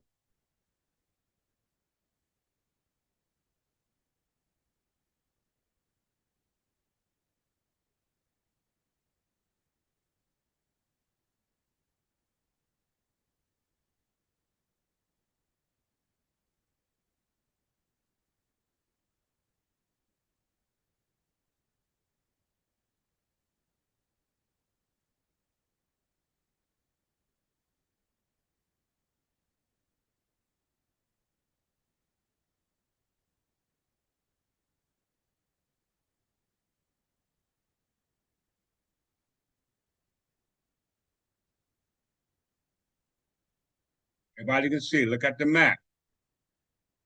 This is from a extraterrestrial look at the terrestrial sphere, which we call a globe. All right. When we look at it inside the globe, we are unaware of the circumference and the territorial as a result of who wrote that story. When you look at it from the Anglo-Saxon Berbers who were claimed don't exist anymore, that means that the people who was living in that globe or that sphere are not there anymore, which means that all that they own has exceeded to somebody else who claimed to stumble upon it. All right. So that means that all the ancestors who were on that earth or that plane, all right, in those areas known as Europe, Africa, and Asia, all right, are no longer there anymore. All right. So that means, but the consciousness is there. All right, is in the genetics of those people who are there but are unconscious about that genetic of those who are no longer there because it's locked in your DNA.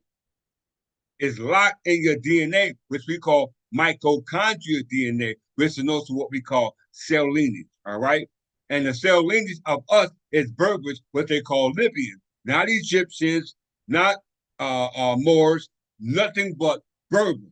That's who we are. And they misnumber it as Libya or Libu as called by the Egyptians. Okay, so let's qualify the story. Europe is a continent located entirely in the northern hemisphere and mostly in the eastern hemisphere. It is bordered by the Arctic Ocean to the north, the Atlantic Ocean to the west, the Mediterranean Sea to the south, and Asia to the east. Europe shares the landmass of Eurasia with Asia and Afro-Eurasia with both Asia and Africa. So they call it Afro-Eurasia because basically it's one big ass, it's a big continent. Europe is commonly considered to be separated from Asia by the watershed of the Ural Mountains, Ural River, and Caspian Sea, the Greater Caucasus, the Black Sea, and the waterways of Bosporus Strait.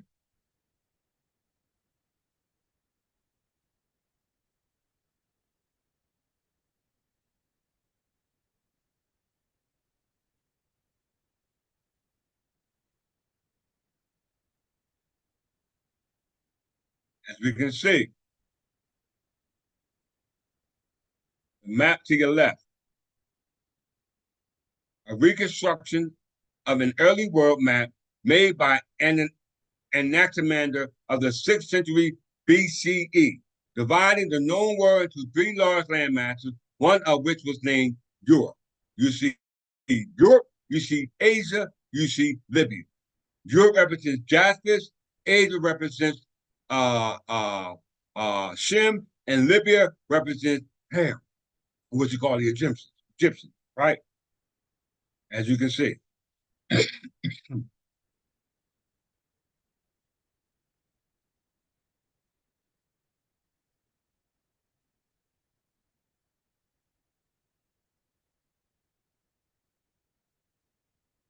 The more better view based off present day, all right? You have it right there. Now the kingdom, Ireland. They call it the United Kingdom in Ireland, all right? Not England, that's what they call it. Now my discrepancy is that this is not where our ancestors were. Our ancestors were called what we now call America, because America is associated with what they call the Anglo-Sphere. And we know that the Anglo-Sphere is not, it does not denote to the Saxons, because the Saxons come from the area which we're seeing on the screen now. Okay? So we understand that the Anglo-Sphere and the English territory denoted to those who will call, or something what they call the Anglo-Sphere, was in North America, what we call North America today. All right. So we're not associating ourselves with Europe, because for the simple fact that Europe is associated with the son of Noah, Japheth. We know Japheth's son of Gomer, whose son is Ashkenazi, which is symbolic of the Jews, which migrated to what we call the Jewish diaspora. All right. As you can see here, genome map from the first printed version of Israel etymology identifies three known continents as populated by the descendants of Shem, Japheth, and Shem. And they associate Europe with Shem, with Japheth, Africa with Ham, which we know is Libya, based off the map we just see here.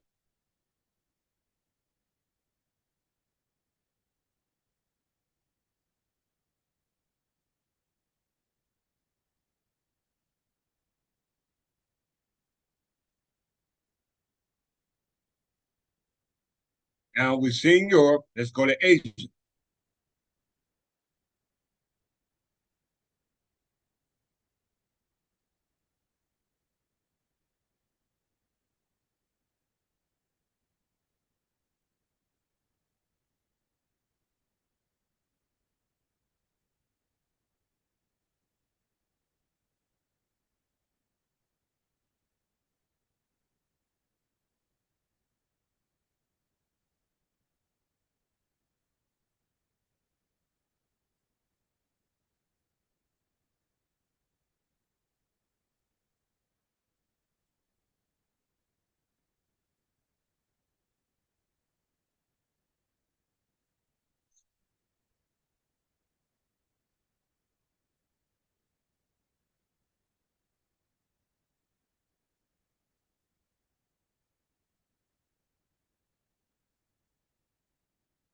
We show you.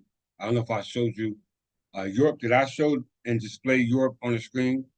My moderators.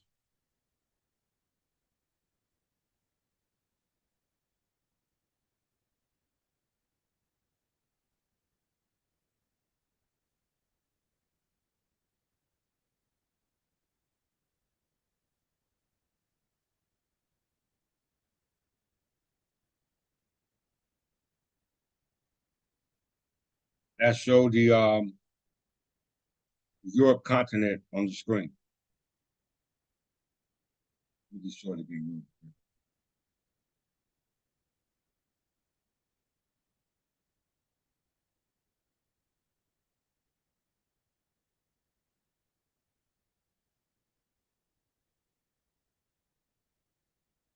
Okay, thank you, Countess Search. I'm gonna show it again in here.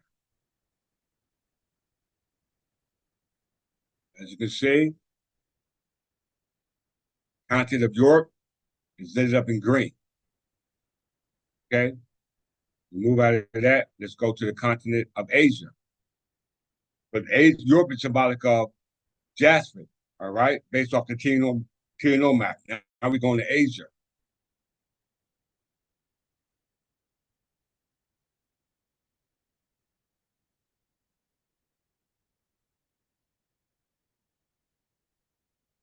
Okay, look at the map of Asia. It does not encompass the territory of Europe or Africa. Okay, until it's called Afro-Eurasia. All right, Afro-Eurasia. All right, but right now you're just looking at Asia, as you've seen previously. You've seen Europe. Okay, so now let's get a look at what we call Africa.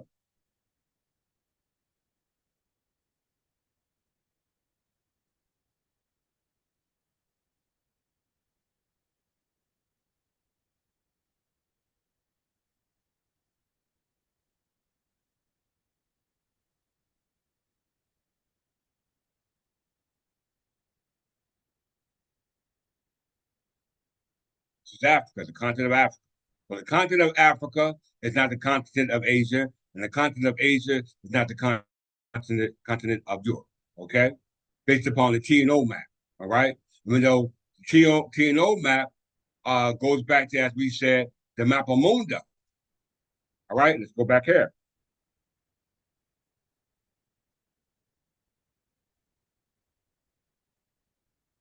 So the early map to be divided in three parts is the map of Europe, Asia, and Africa. All right, denotes to Libya. Libya represents Africa, which represents Ham. We know that Shem represents Asia, and we know that Europe represents Japheth, and we know that the Ashkenazi Jews are descendants of Japheth, which represents Europe. Okay, so we know that Ham represents the Libyan Berbers as we go to Europe, because we go back to Europe, and we specifically say Europe because that represents the Ashkenazi Jews who told our story. That's why we're using them.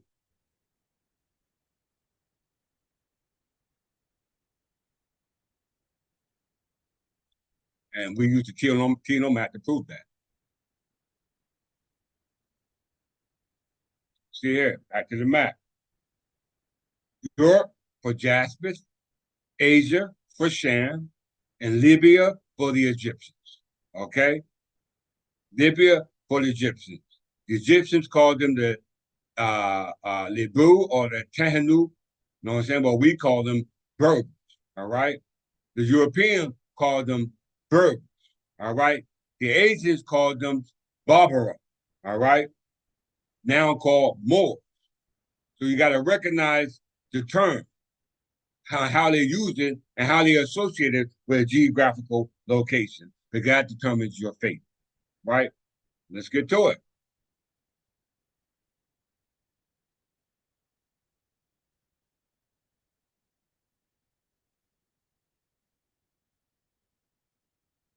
We know about the history of the Jews in Scotland, and the history of the Jews in Scotland originated as a result of the Scottish Enlightenment, all right, as a result of the Jewish diaspora when they immigrated from the Holy Land.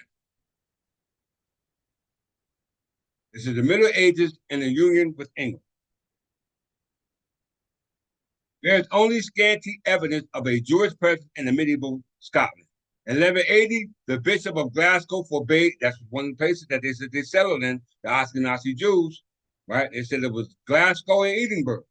They said the Bishop of Glasgow forbade churchmen to ledge their benefits for money borrowed from the Jews. This was around the time of the anti-Semitic Jewish riots in England. And so it is possible that Jews may have arrived in Scotland as refugees, or it may refer to Jews domiciled in England from whom Scots were borrowing money. Hear that? The Jews domiciled in England from whom the Scots borrowed money. We must understand what's being said to you. Why? Because what is the anti-Jewish riots in England?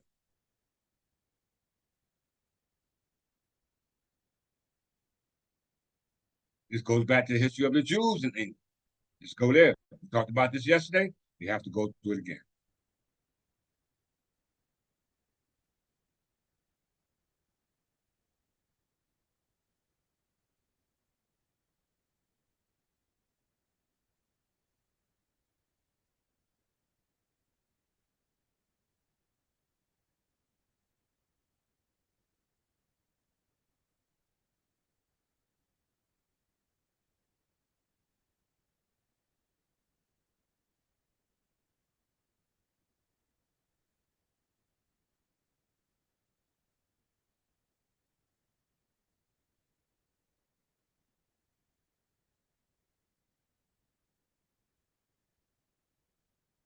The first Jews in England, arriving after the Norman conquest,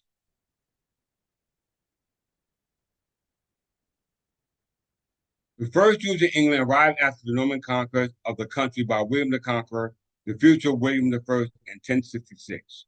All right. And the first written record of Jewish settlement in England dates from 1070. Jews suffered massacres in 1189, and after a period of rising persecution, all Jews were expelled from England after the Edict of Expulsion in 1290. Okay? After the Edict of Expulsion in 1290. Now, they were expelled in 1290, but the Jews were in England in 1066, and they remained there till 1290. But, and as they said, the Scottish borrowed from the Jews. All right? They said the Scottish borrowed from the Jews, and the Jews were expelled in 1290, but the Jews that arrived in Scotland was in the 18th century and what we call Edinburgh. All right, and these Jews were specifically called Ashkenazi Jews. All right, and these are the ones who were enlightened by the history that they preserved, which was history going back to the Anglo-Saxon Berbers of the Anglo-Sphere. All right, not in Europe, because Europe is aligned with their father, Jasper. Jasper's son was Gomar, and Gomar's son was Ashkenaz. All right, these are facts. These are facts. All right. So the first recorded history of the Jews in England was 1066. The first recorded history of the Jews in Scotland was in the 18th century. Okay. So we're in the 12th century, 1290, in the Edict of Expulsion. All right. We're in 1290. Let's move back forward through history.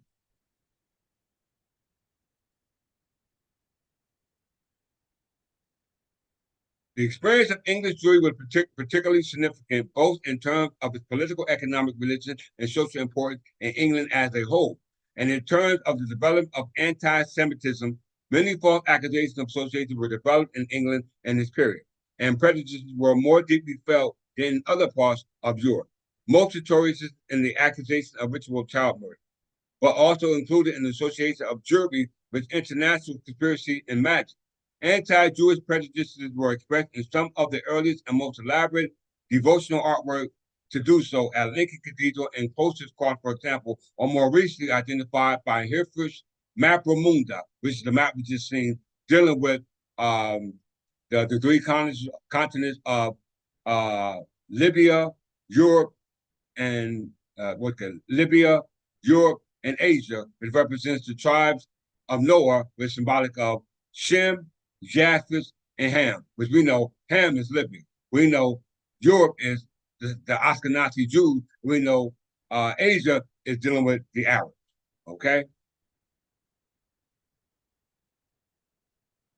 Edward I is also identified as internationally, not nationally, but internationally significant as the first monarch to attempt state-sponsored conversion to permanently exclude Jews from his kingdom, and the first English monarch to use anti-Semitism as an instrument of state policy. Let's see why. We know Edward I existed in the 13th century. Let's go back before the 13th century. You know, William I, Henry I, where the Jews came, the Norman conquest. So we ain't worried about that.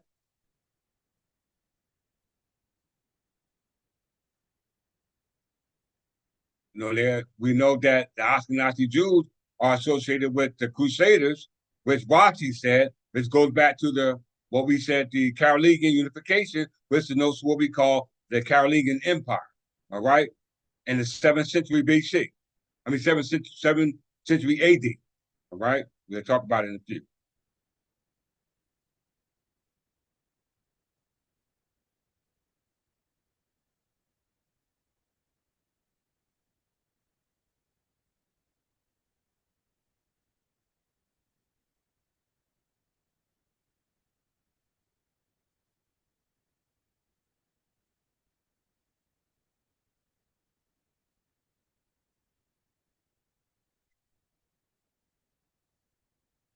Leadership of chief rabbis in the 13th century. This is when the Jews were subject to what we call the exchequer, all right?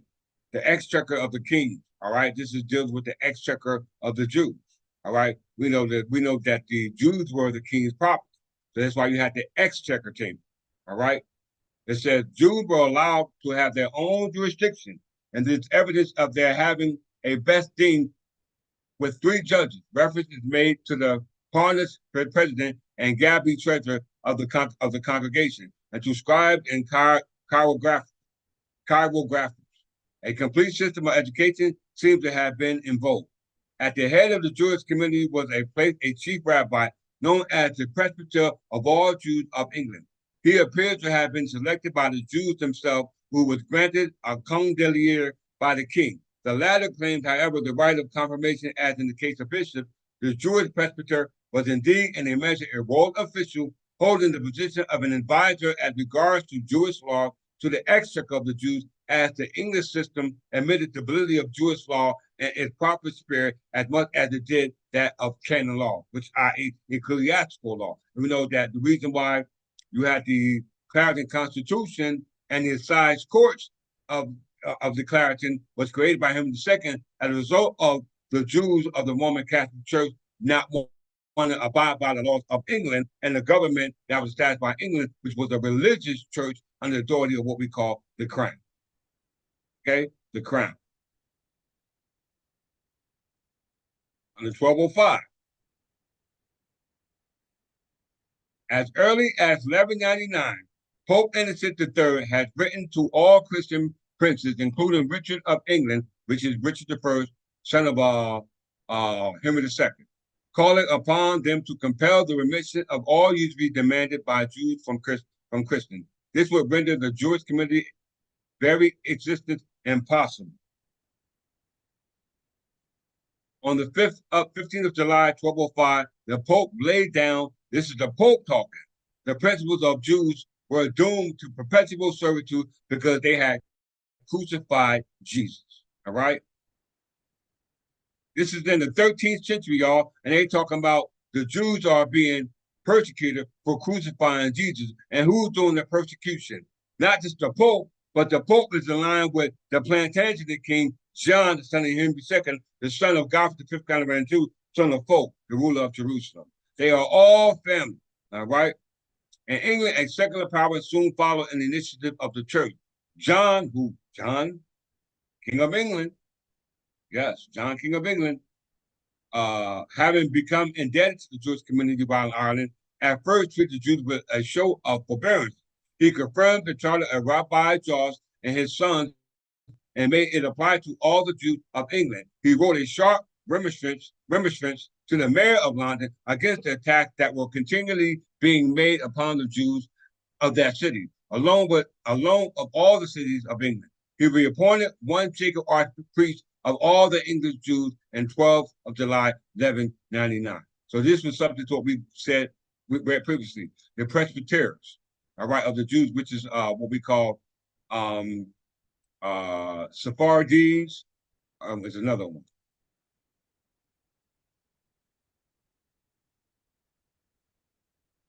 Chief rabbis, they call them. Chief rabbi is a title given in several countries to recognize religious leaders of the country's Jewish communities, or to a rabbinic leader appointed by a local secular authority. Since 1911, all right? Y'all hear me? Since 1911, the same year that encyclopedia came out called the Encyclopedia Britannica, all right? Dealing with the word burglar.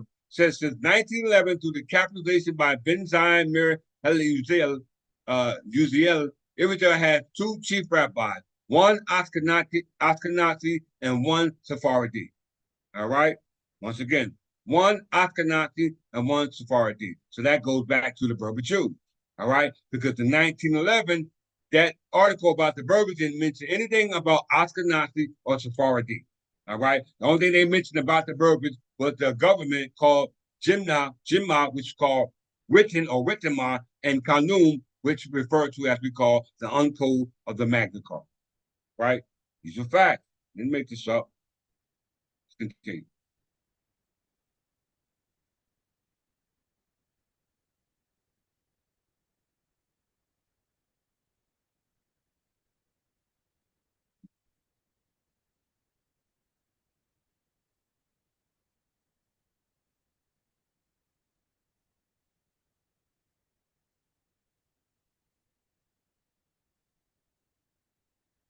Right.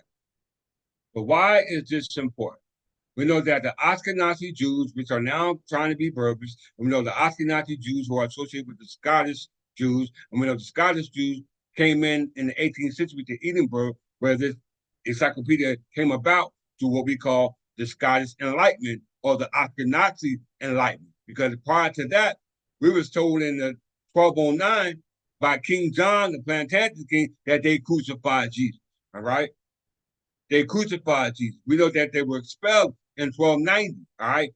1290 is a very important year in lieu of what we call the 6,000 years going, dealing with the so-called Jews who are associated with called Hebrews, who are associated with the 12 tribes who were promised to return home to the holy city as told by the Hebrew calendar or the Hebrew book called the Holy Bible.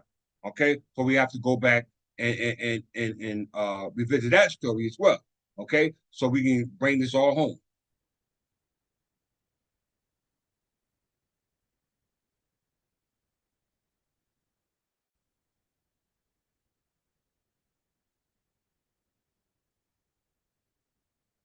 6,000 years.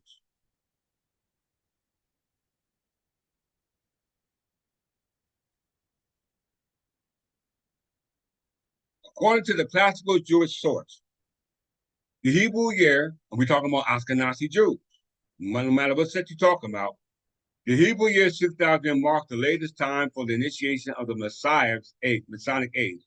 The Talmud, the Midrash, and Zohar states that the date by which the Messiah will appear is 6,000 years from creation. According to tradition, the Hebrew calendar started at the time of creation, placing it at 3761 BCE. The calendar year 2023-2024 is actually 5784, which in the Berber year is 2974. So the Gregorian calendar, the year will be 5784, which would be the year 2024, which is the year we're in now under the Gregorian calendar.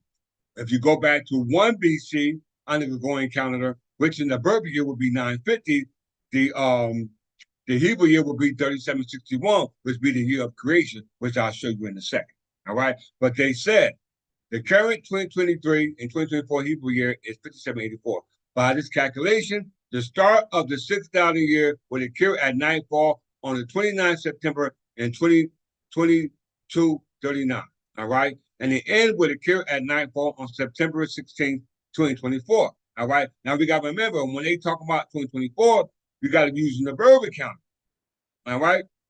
When you're using 2024, you got to be using the Berber calendar because under the Gregorian calendar, we ain't got there yet. All right. Under the Berber calendar, it's the year 2974. All right. Which is the Berber year, and the Gregorian year is 2024, and what you have now. All right. But they're talking about by the calculation of the start of the 6,000 year, which occurred on 2239, September 29th, the end will occur on the nightfall of the 16th September 2240. So let's go back into the year of the Berber year 1290 at the Edict of Expulsion when the Jews were expelled. Because that was the same time you had the Quint Imperators as well as the Quorum Warrantum.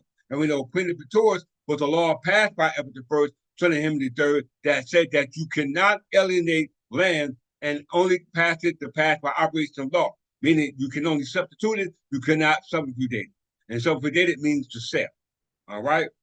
Also, the quo warranto, which was this, another component of it, was to, if it was sell, we was able to petition based off of prerogative of the king by way of what we call a quo warranto, which is an order for whoever claims to have an interest in the so-called property that they say they own to show just cause of how they obtain that property, which automatically falls under what we call the statutes of frauds.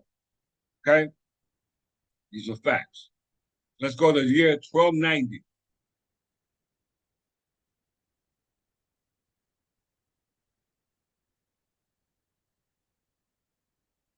1290.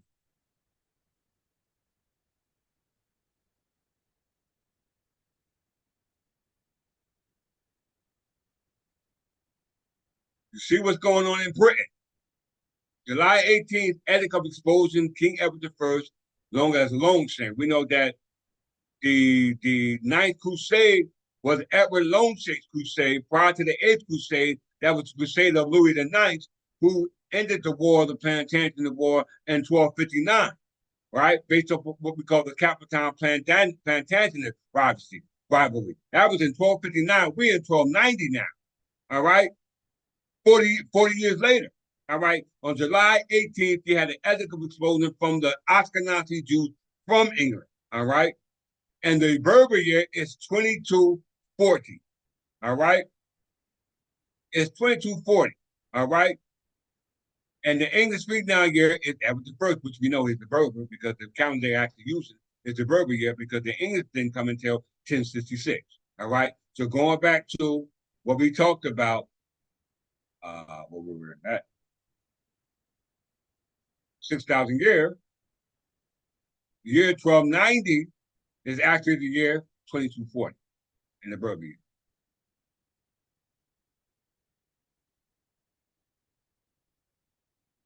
2240.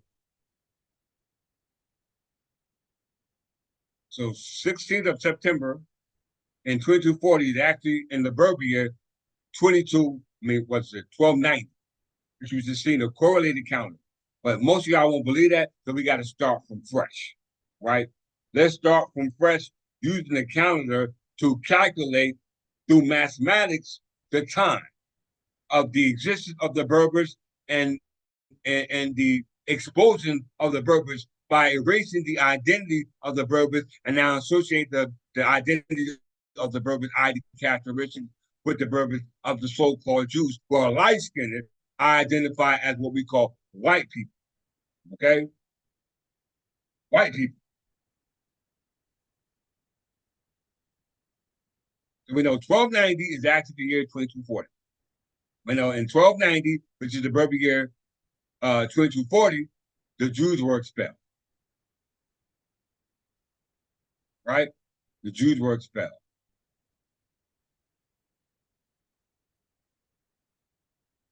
We know they were expelled as well as great imperators. A statute passed by Edward I put an end to the practice of subjugation. The statute allowed land to be sold according to royal approval as long as the new owner answered directly to his lord or the king. Did y'all hear that?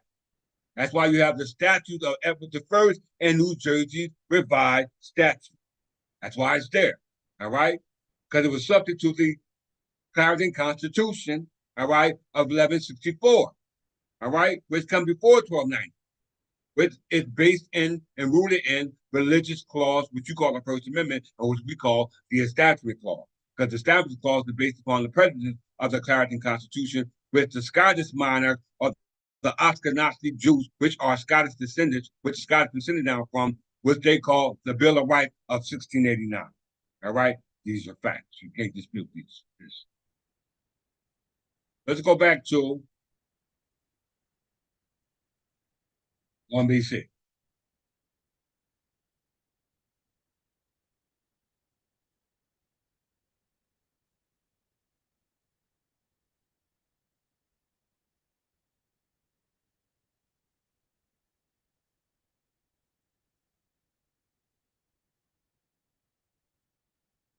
One BC.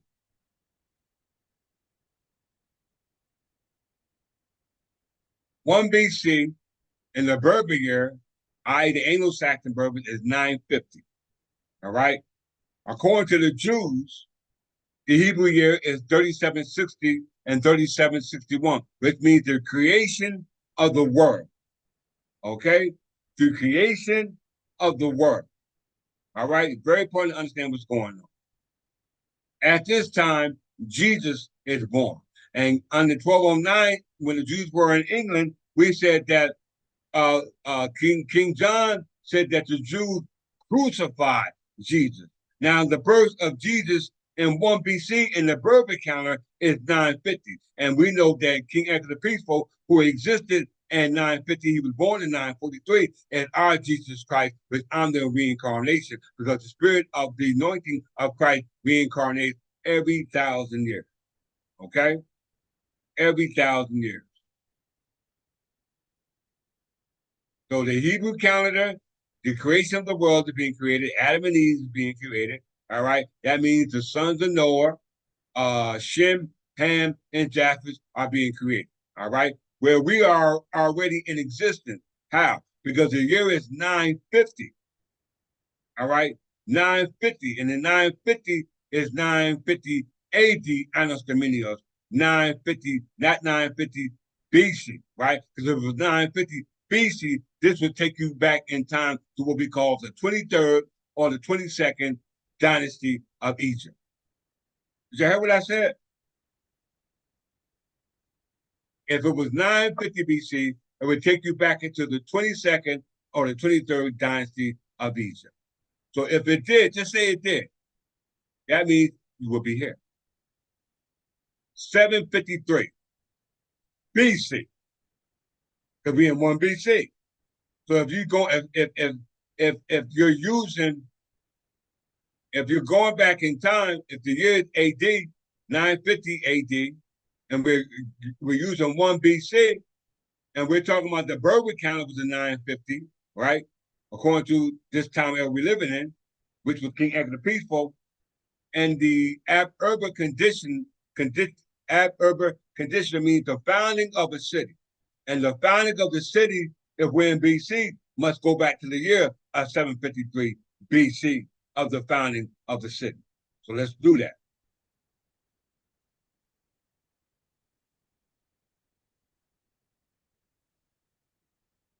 Now, this might be confusing for some, so you have to pay attention. You're going to have to pay close attention to what is being said.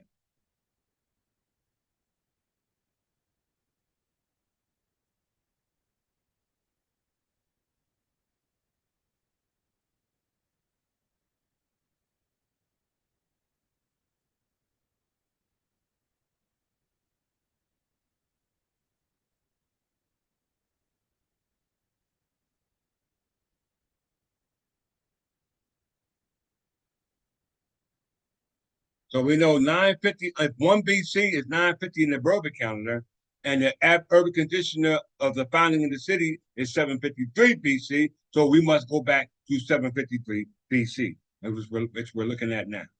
Okay, I'll wait for everyone to catch up. If everybody up to speed, any questions, please ask them now before I go forward.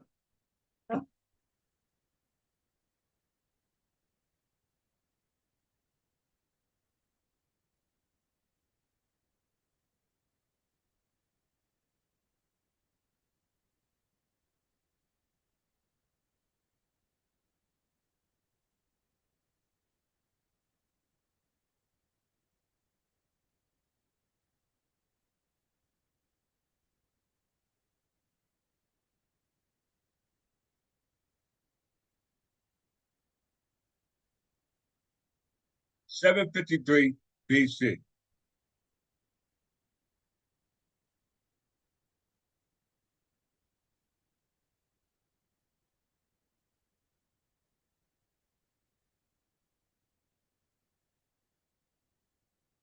If you look in Europe, right, we know Europe is associated with Japheth, one of the sons of Noah. You know, Africa is associated with Libya, and Asia is associated with Shem. All right. So we're in Europe. Then Romans Aurelius Romulus and Remus legendary founded the city of Rome. Okay? April 21st, Romulus and Remus legendary found the city of Rome. That will be right here. Adverb conditional.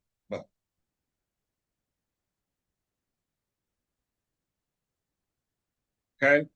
750 BC. All right. If we go back to 1 BC, which means before the Christian era, that's what they want us to assume. But we know it means the Berber calendar. And in the Berber calendar, it's 950, 950 AD. All right. Because if we go to 1 BC to 1 AD, and the Berber year will be 951. So we know in the Berber calendar, we in AD. Let's just show you real quick.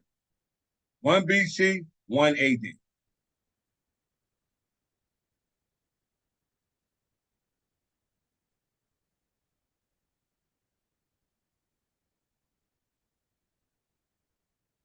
The year is not 950 now. It's 951. That means they're going up. So this will be AD, Annos Dominius, and we know AD stands for is the year of our Lord, Annos Dominius. So that means the Lord is here on earth. All right? Let's go back to 1 BC.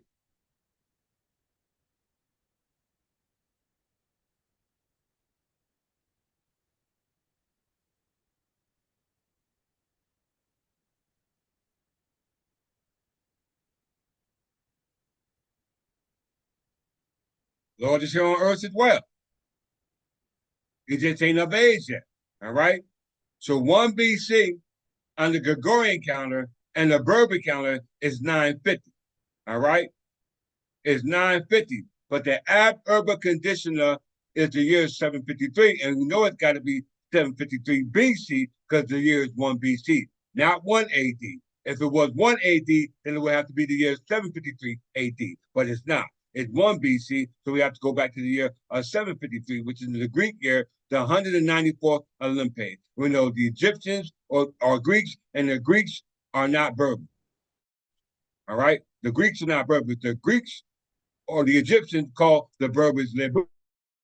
And that's what the Scottish said that they called Lebu, i.e. Libya. Well, they said that we were the Anglo-Saxon Berbers because the government that they was enlightened upon through the Scottish Enlightenment in the 18th century was based upon written and based upon the uncode of the Magna Carta. Okay? So let's go back to 753 BC.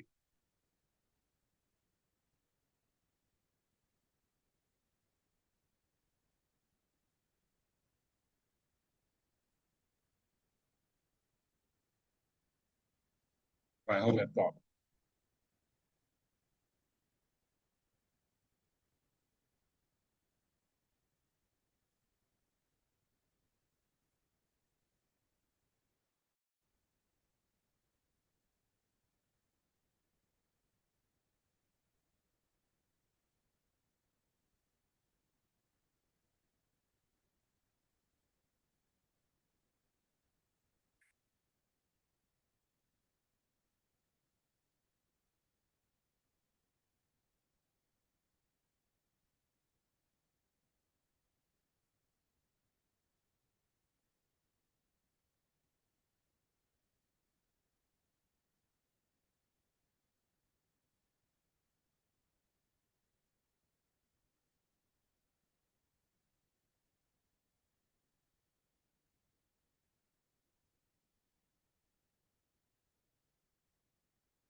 Okay. 753 BC. It don't mean before Christ. Well, it could be before Christ because we know before Christ is before the anointing of Christ, which don't come until AD, Annus Dominion. But we know in this case, it means Berber calendar. Why? Because it's before the Christianization of that deity or that individual who's sitting in the seat based on his status as primogenitor. All right? The first one resurrected from that agnatic succession, which apparently I am. Okay, just to the box, we know that in 753 BC is ab urban condition of the founding of the city. What city we talking about? Because we know before, even in the founding of this city, there's an ancient Egyptian era existing right here, as known as the 23rd dynasty. All right, right, and the 23rd dynasty are Libyan Berbers, right? They are Libyan Berbers. Very important to understand that. So I repeat, in 753 BC, which means Berber calendar, right? It says that the 23rd dynasty is ruling at this time, right? And you have a Berber calendar ruling at this time, existing at this time. But you don't see any English, see Coptic, see the Hebrews, all right? How the Hebrews existed and their calendar don't come into existence to 3781. All right, and that's 1 BC. That's the beginning of their story, but yet the year is 308, but they ain't even existed because the year we back in 753 BC.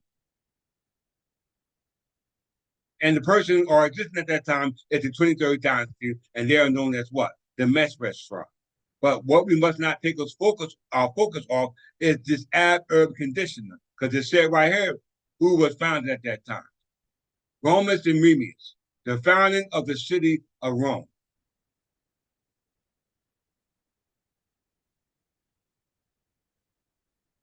Greetings, Brother Bergen. All right. By topic, chronology.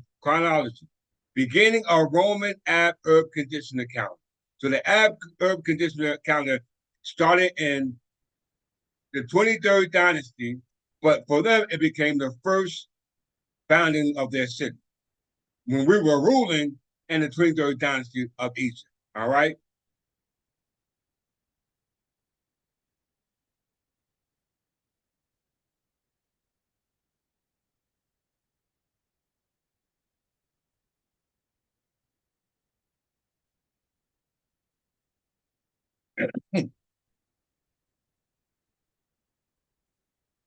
The 23rd dynasty is usually classified as the third dynasty of the ancient Egyptian third immediate period.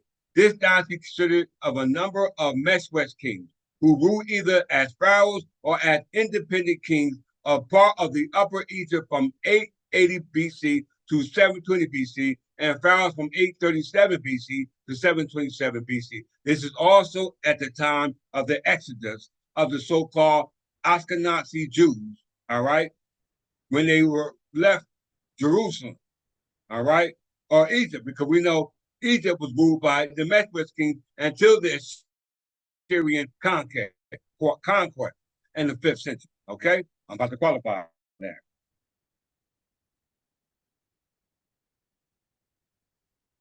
Right, that's the question. But they ain't the real Hebrews. We are, right? We know the real Hebrews were the ones who crossed over, all right? When you look at the T&O map, you don't mention nothing about here in North America, right? But that's the Anglosphere. But yet, when you go back to the biblical story dealing with the sons of Noah, when the repopulation of the earth, that means the story that they got based off the repopulation of the earth concerning Europe, Asia, and Africa apparently was told by who? The Ashkenazi Jews, because the Ashkenazi Jews now call themselves Berber Jews, which then originated to the 19th century, but yet the enlightenment of the Ashkenazi Jews, which came from the Jewish diaspora when they were expelled from England. We know that England that they're talking about is actually England. The Egyptian expulsion they're talking about is actually the expulsion that was in England in 1290. Because it said if you go back to 6,000 years of the return of Messiah, the year would be 29 what was it, 2240. And we know the year 2240 in the Berber year was actually the year 2024. One part, so let me just go back. Yes.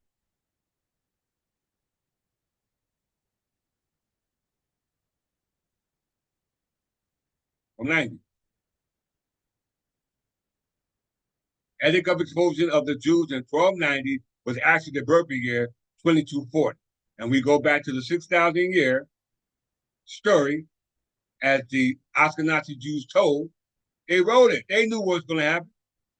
They said, according to the traditions, the Hebrew calendar started at the time of the creation place in 3761 BCE. Now, who are these Hebrews in this calendar? These are the Ashkenazi Jews who, through the Jewish diaspora, migrated to what they call Edinburgh and became enlightened about the Berbers who were in the territory known as Africa, because Africa was called Libya. And Africa, known as Libya, which is composed of the Berber, is totally different from the Arabs of Shem, which is composed of Asia. And we know this too because the one who said this was the Europeans from Europe, which was composed of Noah's son, Japheth, which encompasses Europe, which son was Gomar, whose son was Ashkenazi, which was the Scottish Jews who migrated to Edinburgh in the 18th century. All right, which the encyclopedia created in the 18th century qualifies that story and qualifies our story to regard to who the real active workers are. Right?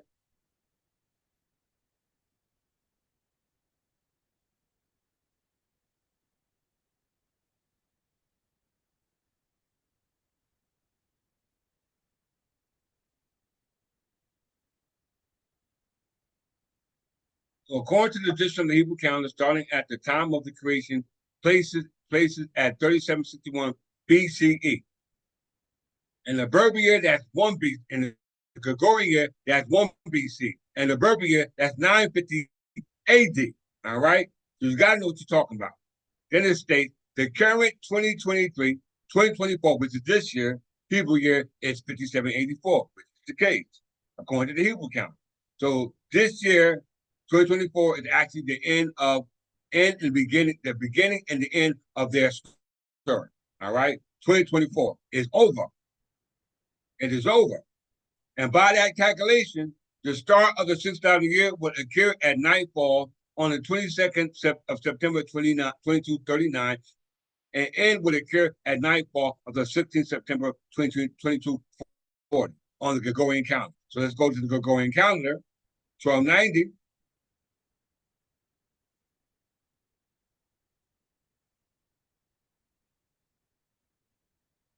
And the year would be what? 2240. Right there. Let's go back to 1 BC. We started from 1 BC is not 1 AD, and 1 AD is not 1 BC. Because 1 AD is when the Lord comes, and BC is based upon that Lord is yet to be anointed. But BC represents the calendar, and we know the calendar, according to the Berber calendar, our understanding, based off our interpretation of our calendar, is the year 950 AD, right? Annos Dominius in the year of our Lord, which is King Agrippina, is going to be crowned in 959. But in the Gregorian year, it's 1 BC. And we know the Gregorian calendar was not created until 1582. All right? Well after 1 BC. So we can qualify that's also a lie. All right? So if we want to look at the determination of the term 1 BC, we have to go back into 753 BC, which is what they call ab urbe conditioner, the founding of the city. I'm going to go back to now.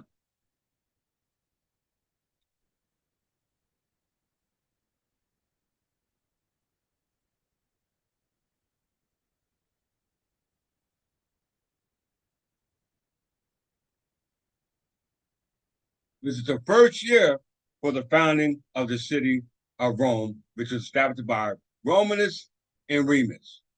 All right? Beginning of Roman ab urbe conditioner calendar, because Rome only exists by way of their calendar.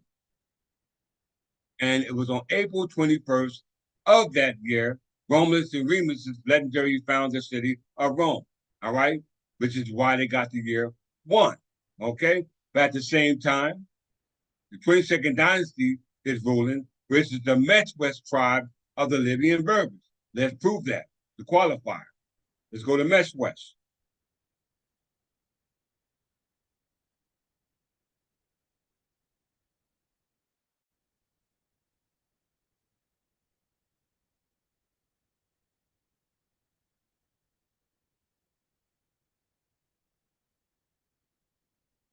First paragraph. The Mesh-West, often abbreviated in ancient Egyptian as Ma, was an ancient Libyan tribe, along with other groups like Libu and Tehudi and Tetramahu. All right, this is established in the 1911 encyclopedia. Go back there to qualify.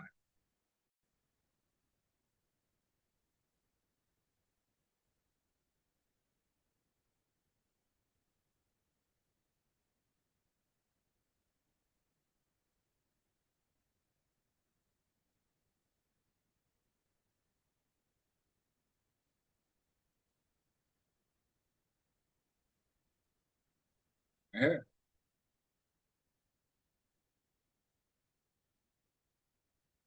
All right, see that?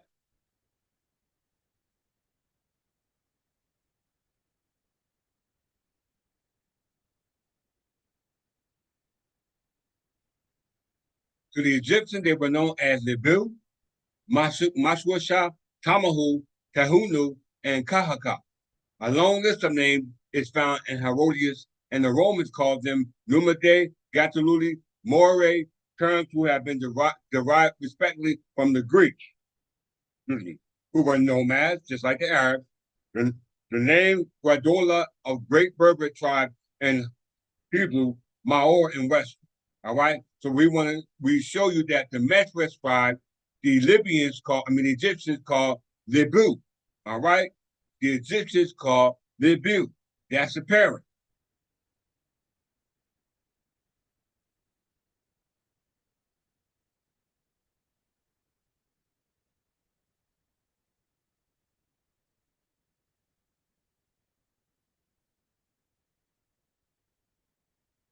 Right there. First paragraph. Here's your source. Zimmerman K. Lebo, Encyclopedia Berber. All right. So they got their own encyclopedia in reference to that. All right. That they created. Outside of the one that was given by the Scottish uh, uh, uh, corporation called the Encyclopedia Britannica Incorporated. Right. They had their own interpretation of the Berber. All right. And they said the Berbers were Anglo-Saxon by way of the government that was set up for the Anglo-Saxon Berbers, known as Rittenmont and what they call the uncoded law, which is called Magna Carta, which became coded in 1215, right? So 1 BC, so not 1 BC, 753 BC. This is the time era we want to check out. Pay close attention to where you can't go with this. You get lost.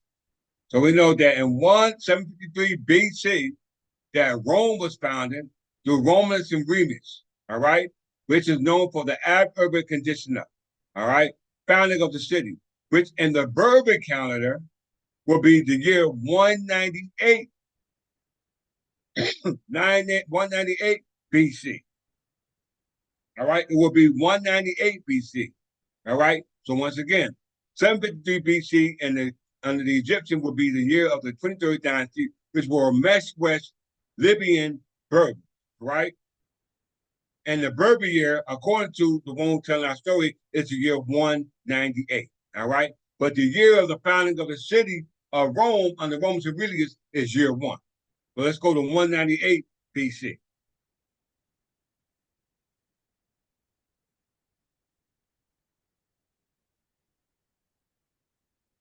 198 BC.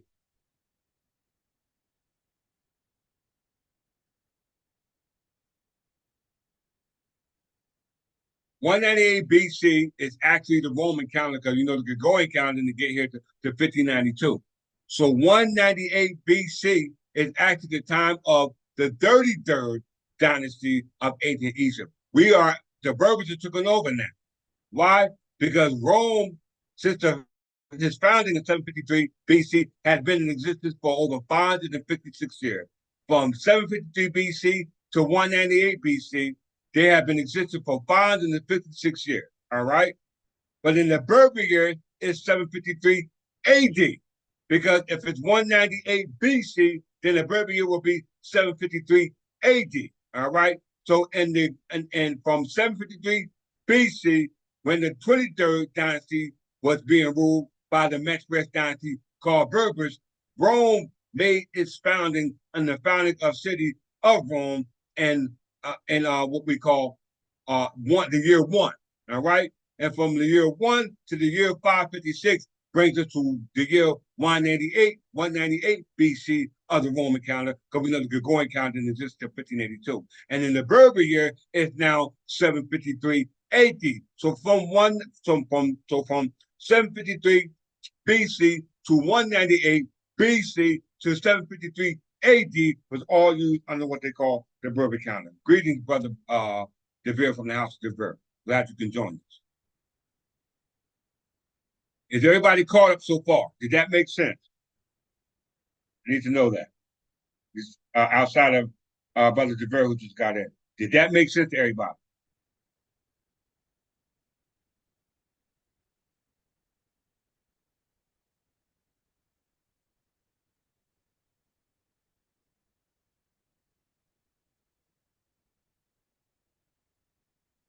Somebody say yes or no. Say yes, I'm going to hold it to you. Somebody say no if you don't, so I can edify it.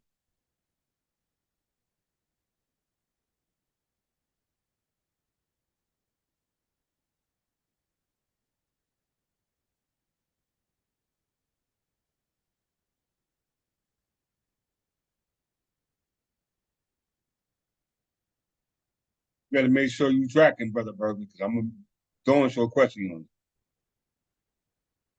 Here you go. That's all I like to hear. 198 BC is actually 556 years into what we call the Roman rule that was established in 753 BC, when the 23rd dynasty of us as Anglo-Saxon Berbers is already in existence. Okay?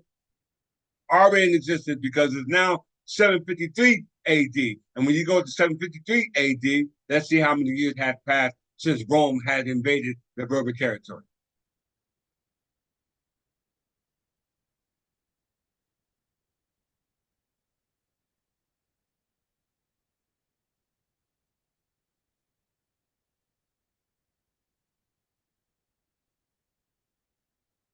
Right? So it's now 1,506 years that Rome has been invading our territory from its founding in 753 BC, which at that time, Berber kings from West, known as Libyans, were rulers, which was the ones who were ruling as Anglo-Saxon Berbers in this Anglosphere, because they wasn't ruling in Europe, because Europe was founded by those Ashkenazi Jews who migrated there in the 18th century. Okay? Who migrated there in the 18th century. All right. So that means that all the territories that was there prior to the 18th century were territories that were governing what we call the Anglosphere, and the Anglosphere encompasses the English territories going all the way back to Alfred the Great, the grandson of Alfred the Great. All right, which did not include the Kingdom of Great Britain. All right, because Great Britain didn't come about till 1603. All right, as a result of the Treaty of Union. All right, not the Treaty of the Union of the Crown in 1603. Then it became the Great Britain by the Treaty of Union of 1707. All right, these are facts.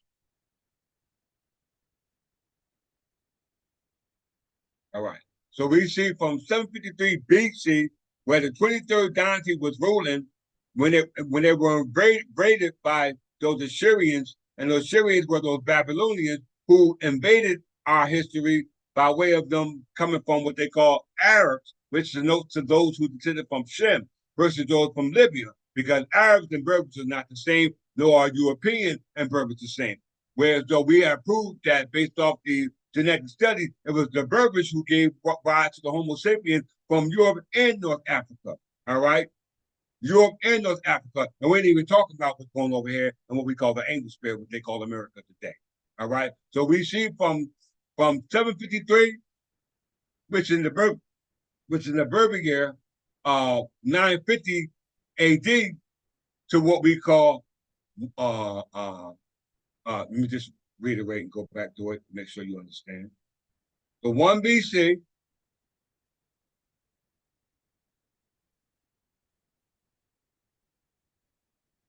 is actually the founding of Rome, because the founding of Rome was created in 753 BC, all right? And in 753 BC, the 23rd dynasty of the Mex West Berbers were ruling, which we're going to go to now, because when you see this, this is Brother De Vere, because he came in late. If it's 1 BC and the Berber year is 950, then if Ab Urba goes back to 753 BC, you have to use the BC because they're going back. The date is going up but backwards. So you can't get to 1 BC till you get to 753 BC, because from 753 BC count downward, you wind up in 1 BC. As they show you here, Ab Urban Conditioner was the founding of Rome. We're going to show you in a second. But in 1 BC, under Gregorian calendar, in the Berber year, is actually 950. And 950, we have King Edgar the Peaceful being groomed to become king in 959, when he was born in 943. All right? Just like Shoshin the first of the 23rd dynasty of Egyptian was born in 943. All right? Yes, Shoshin the first of the Mesh West king of the 22nd dynasty of what the Egyptians call Egyptians, but they're not Egyptians, they are called Berbers. All right? Let's go back into that time era.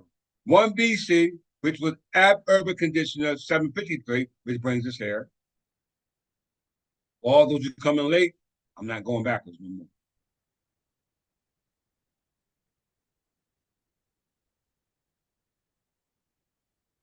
753 BC, we know BC means Berber calendar because you didn't get a Gregorian calendar until 1582.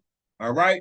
So the only calendar that can be used is either the Hebrew calendar, the Roman calendar, or the Egyptian calendar. And we're not Egyptian. All right? So we see in 753 BC, the ancient Egyptians says that the 23rd dynasty was ruling at that time, and the 23rd dynasty was the Meswest dynasty, which were Libyan birth. All right? Because you don't get to the 23rd until you get to the 22nd. And the final of the 22nd dynasty was Shoshin the first. All right? And then 753 BC, when the 23rd dynasty of Berbers are existent, the Berber year, as told under the Gregorian calendar, is the year 198 BC, because we're still in BC. All right? From 753 BC to 198 BC, because Berber calendar means Berber calendar. All right? And which is the founding of Rome, because Rome existed, was founded by Romulus and Remus, which is right here. Romulus and Remus legendary founded the city of Rome, and that was known as Ab Urban Condition book, Ab Urban Condition, which is right here. Chronology, beginning of the Rome Ab Urban Condition account. All right? And when they created their calendar for Rome, for Romulus and Remus, the ancient Berbers were already existed, called the Mesh West. You see it right there, right? So when we go to Mesh West,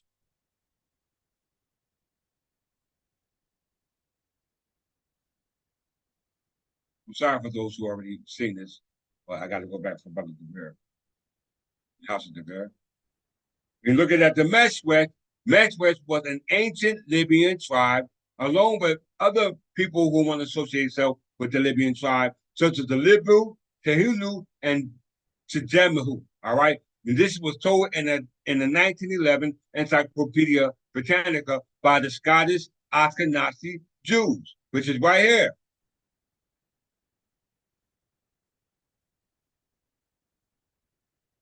To the Egyptians, they were known as Libu, Mashuasha, Tamahu, Tehanu, which is the derivative of the name they gave you. These were actually Libyan Berbers or Berbers, all right? They were Berbers. And the Berbers' way of life system was called Wittenman and what we call the Magna Carta.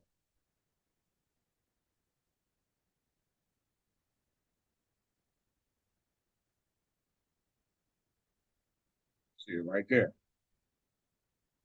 I hope you caught up, brother. Dever from the house, Dever. Let's move forward. So we go back to 753 BC. We know the Berber 23rd dynasty was ruling, and the 22nd dynasty was ruling.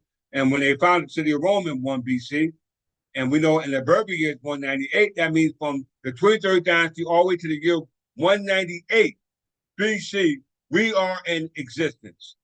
We know that Rome ain't in existence because they didn't create their calendar. And the first calendar was created was in 753 BC when the Berbers are already in existence and the 23rd dynasty. All right? And they descended from the 22nd dynasty, which was founded by Shoshim I, which is called Shishak or Shishon, that you see in your Bible. Okay? He's in your Bible. So let's go to the Berber year 198 and to see how far Rome has been existing and overtaken the Berber ancestry and the Berber history and the Berber identity and the Berber language and the Berber customs, because we know that there were Berber Jews, and the Berber Jews also associated with those Ashkenazi Jews who migrated to Scotland in the 18th century in what they call Edinburgh. And Edinburgh is where that Encyclopedia Britannica was established based upon the Scottish Enlightenment. And the Scottish Enlightenment, which influenced the Scottish diaspora, was influenced by the Jewish diaspora that goes back to the so-called Jews, which were actually Ashkenazi and the religious text, but in nationality, they were associated with the Carolingian unification, such as the Carolingian Empire. All right? These are facts. I went through it in my last lesson. Hopefully, I get to show you again. If I don't, please watch it. But we know that the Meshwet, which are the 23rd dynasty descendants, were considered Libyans. I just showed you that. Let me show you again.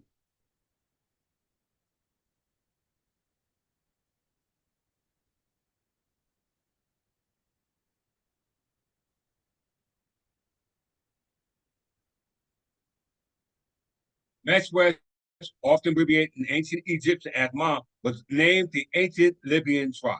So the proper name or the most respected name that we can actually identify will be Libyan Berbers. All right? It will be Libyan Berbers. Why? When you go back to the TNO map,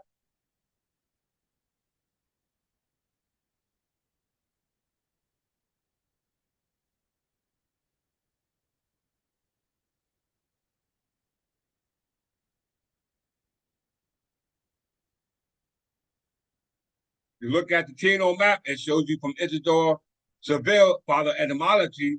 If you look at it from an etymology perspective, you come up with this. Shem represents Asia, Africa representing Cam, and Europe represents Japheth. And we know the Ashkenazi Jews were descended from Gomar, the son of Japheth, which was one of the sons of Noah. And we know Japheth represents Europe, and Europe represents the continent of Europe, which is not Asia and is not Africa, because Africa is represented by Cam and Asia is represented by Shem. And as you can see on the TNO map, predominantly half of the globe or the sphere is Asia. And we see Europe and Africa split up as a result of the confusion between those who want to be Libyan Berbers versus those who are not Libyan Berbers. And we know in this case, it will be the Berber Jews. And the Berber Jews, it'll be the original Berbers, and those who acting like Berbers would be the Jews known as the Ashkenazis, who are actually Scottish Jews when they migrated to Edinburgh, which were warm in England in the 12th century all the way up to the 18th century as a result of the misinformation that has been transferred around the world through the Scottish diaspora. All right? Very important for you to understand that. So we go back to 753 BC to the 23rd dynasty and 22nd dynasty, what they call Libyan Berbers, all right, i.e. Berbers. That will bring you to the Berber year of 198, all right? Now, in the year of 198, it's going to show you how long the Roman Catholic Church that's associated with Rome, which is associated with Roman ingredients, which was founded in 753 BC, and that was the founding of Rome based upon the Roman calendar, all right? Ab urban conditioner, and it says right here, April 21st, Romulus Remus legendary found the city of Rome. All right. Beginning of the Roman urban conditional calendar, which is the calendar for the founding of the city of Rome. And the founding of the city of Rome is in 753 BC when the Berbers are already in existence. Okay? And how we know that? Because the year for us is now 198 BC, because the calendar is going down. So we went all the way from the 23rd dynasty of Mesopotamian Berbers all the way back to 198 BC. All right? 198 BC, about 500 years. Let's go 198 BC, which still means Berber calendar. All right.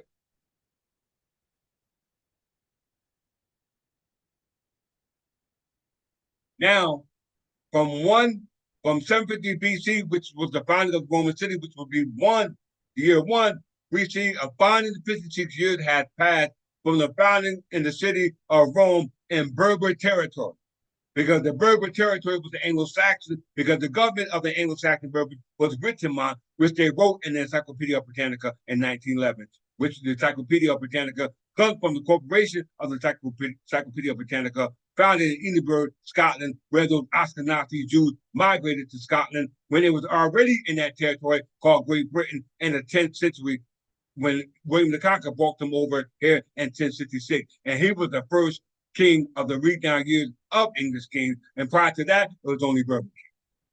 All right. So as we can see, the year 198 under the Berber calendar, now you got Greeks coming in and under what they call the 33rd dynasty, which goes back into Ptolemy V of Ephesus. All right. But it is in the Berber year, is what year? 753 AD, because for 198 BC, you can't go back to 753 BC, because 753 BC will be the year of the 22nd and the 23rd dynasty of the West Libyan Berbers, who are existing in the year 198 because their calendar is still here. But according to those who tell our story, it seems to be the year 753. But nonetheless, the Rome has been existing in Berber territory for 556 years since their founding in 753 BC. All right.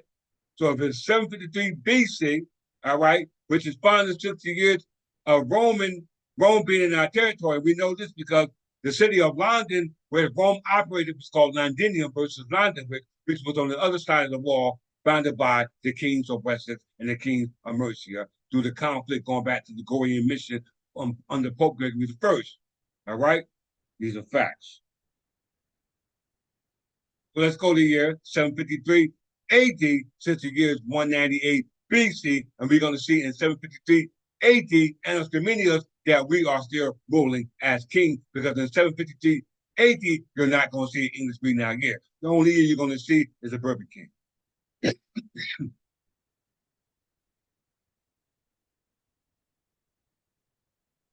That part.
753 AD, Annus Dominius, in the year of our Lord. So in 753 AD, according to the Gregorian calendar, which is not even existing at that particular time, because it don't come into existence until 1582, in the Berber year, it's 1703. We know Queen Anne was ruling in 1702. All right? But we see how many years has passed from Rome incorporating or colonizing or conquering the territory that was accomplished by the Anglo-Saxon Berbers, known as West Libyan Berbers, going back to 753 BC. Now they have been on the territory of Berbers for 1,506 years. Can everybody see that? But yet the Berber calendar is still in existence, 1703, where it's still under Queen Anne, all right, who is a Scottish king, and Ashkenazi Jew, which are where the Scottish king descended down from. All right, these are facts.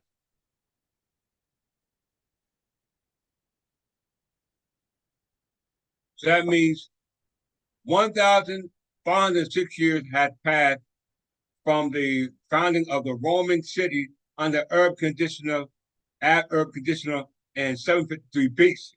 So from there, it's 1,506 years has passed. All right, but yet we are still in existence. You never heard no one refer to the Anglo-Saxon as Berbers till you heard it from the Anglo-Saxon Berbers from the Third Communal Church of England. All right, never heard it nowhere else. All right, so let's go to the urban conditioner year 1506. All right, since that's the founding of the city of Rome, because we know Henry VIII was not a Plantagenet king. All right, we know, and the two essence of his true agenda, he was working for the Roman Catholic. How we know? Let's go to 1506.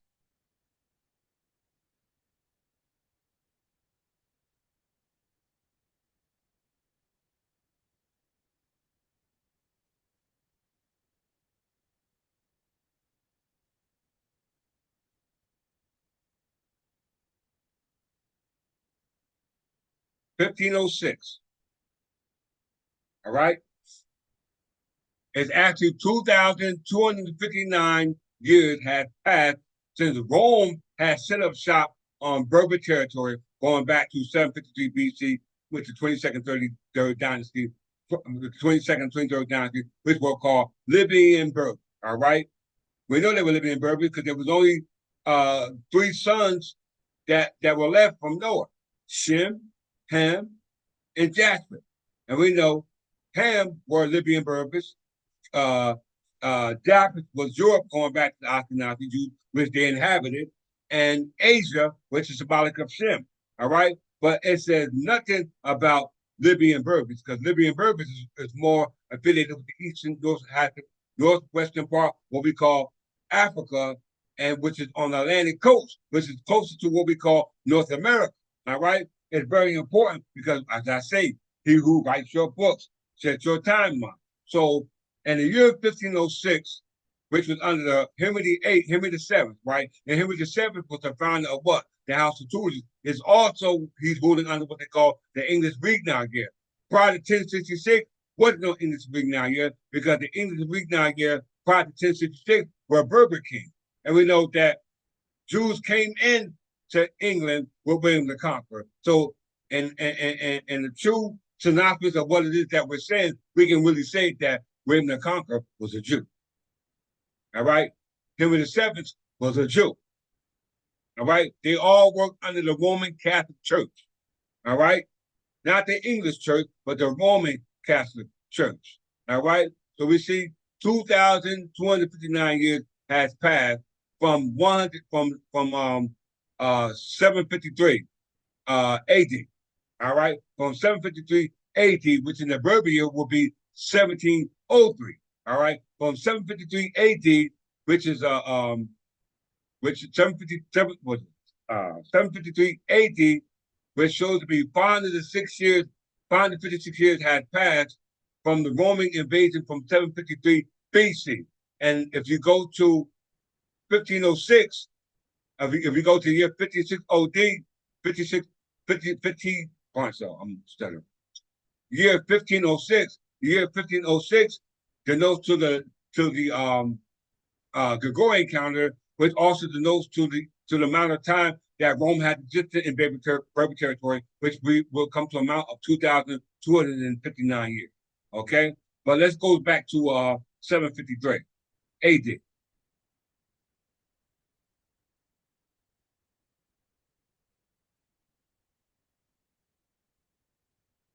But 753 AD were, even though it's 1506 under Roman rule, and we know in 1506 Henry VIII is ruling because he was a Roman king, all right, who stole the English crown by way of conquest, all right. We see that the Berber year is 1703, and the Berber year 1703 is ruling under the English crown. We know the English crown is actually a Berber crown because the English did not exist until William the Conqueror came into England with those Jews who we told our story.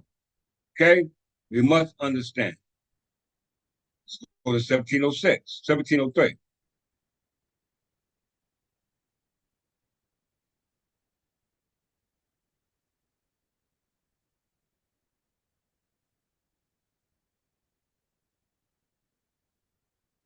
Go to the calendar, 1703. As you can see, for 2,456 years, Rome has invaded Anglo-Saxon territory and instituted and put in positions their officers to perpetuate the takeover, such as Queen Anne, because Queen Anne was a Roman Catholic Scottish descendant queen, all right, ruling under the English Regnal year, which didn't come into existence till 1066, when William the Conqueror, which is where the Jews made their entrance into what we call England in 1066, all right, and that was resulted from what we call the Jewish diaspora, all right.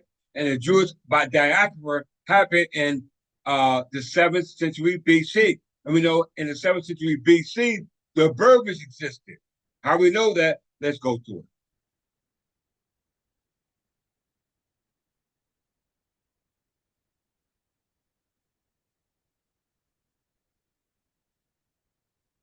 Just went 753 BC. It's the 23rd dynasty of the tribes of Meshwesh.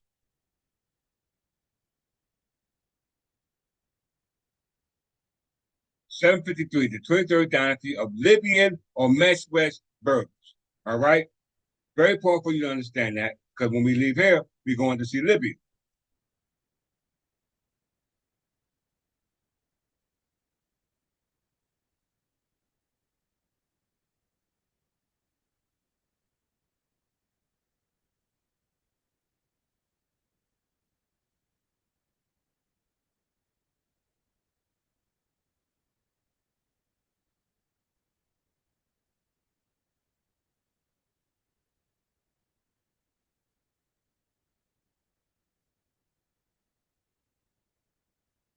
Ancient Libya.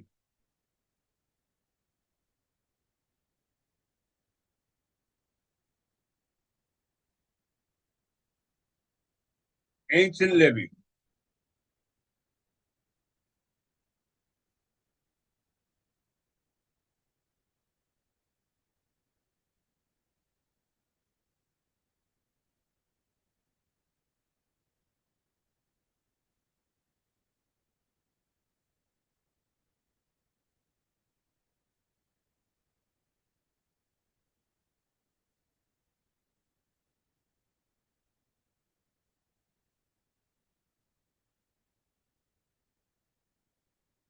Ancient Libya. During the Iron Age, classical antiquity Libya from Greek labe, which came from Berber libu. Did y'all hear that? All right, this is ancient Libya. All right, this is all symbolic of the T and O map. All right, hold on.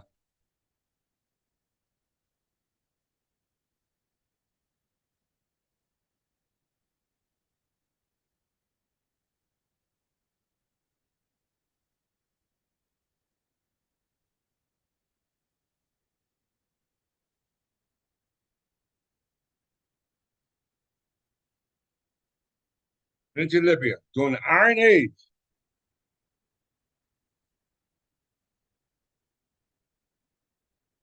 During the Iron Age in classical antiquity, Libya from Greek libe, which came from Berber libu, referred to modern-day Africa west of the Nile River. Greeks and Roman geographers placed the dividing line between Libya, Africa, Asia at the Nile. Okay, at the Nile River, as you can see, Europe, Asia, Libya. okay, or what they call Europe, Asia, and Africa. Ham, or which probably should be called Berber, all right? Berbers, Asians, and Europeans, all right? You know, the Berbers, as the genetics said, that they were the progenitors of the Homo sapiens for North Africa and Europe, okay? We know Asians could not be classified under the genetics ties of those of Berber descent, which were those who created all the inhabitants of the territory, because those who inhabited Europe were Berbers. All right, those who inhabited Europe were Berbers. That goes back to the Spain, France. All right, so you must understand that during the Iron Age, classical antiquity, Libya, which came from Berber, Libu. All right, which we know they got a different classification than everybody who wanted to be called Berbers. All right, so very important you understand that. All right. So based upon the ancient Libya, you must take it to the TNO map. Right? You must take it to the TNO map.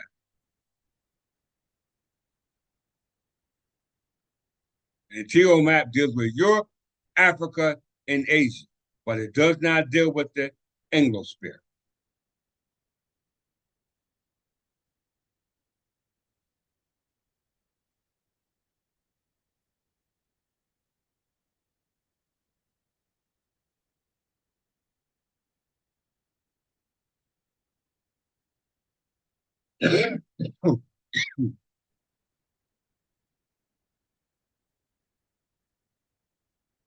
Right? Does not deal with the Anglosphere. You see, the Anglosphere is North America. All right. And the Anglosphere of North America deals with the territories that encompasses English overseas possessions. All right. English overseas possessions. And ultimately, the possessions of the English is actually that of Anglo-Saxon Berbers, because we know we didn't get English reading our kings until William the Conqueror, and that established your identity of the so-called Jews. All right, which created an abstract story that you get the biblical events from. As we can see from the territory that was given to each descendant of Noah, they was not given North America. All right, was not given North America. The ones who wrote the story about the Berbers apparently came from the territorial, denoting to what they call Europe, which is now the story going to Joseph, which is descended down what we call Japheth, which some was Gomar, which Akhenaten descended down from, which were expelled from the territorial that was inhabited by the Anglo-Saxon Berbers. Because we know Jews are associated with, based off the story that is told for them, Rome. All right, Romans, and we know Romans were the ones who tell the story to this present day. All right, and we know Rome was on the opposite wall of the Anglo-Saxon, which was on the other side of the wall of Rome. All right, so with that, I'll open the floors for questions for those who have questions. So if you got questions, please ask them now.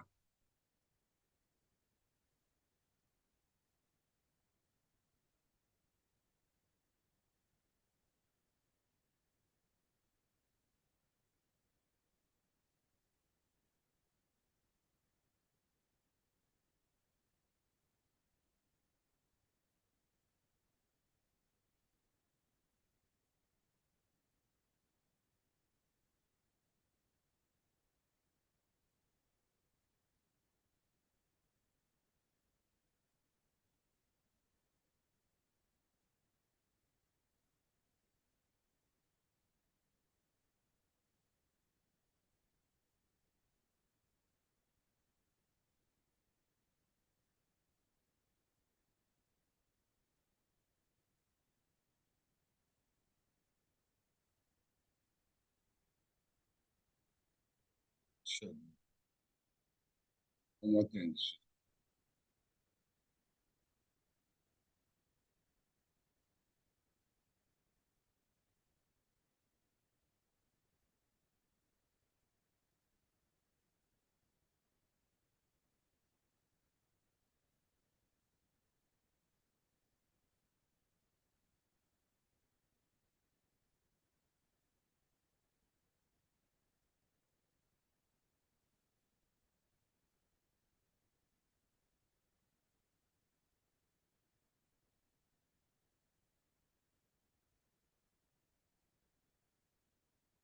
I'll Archbishop.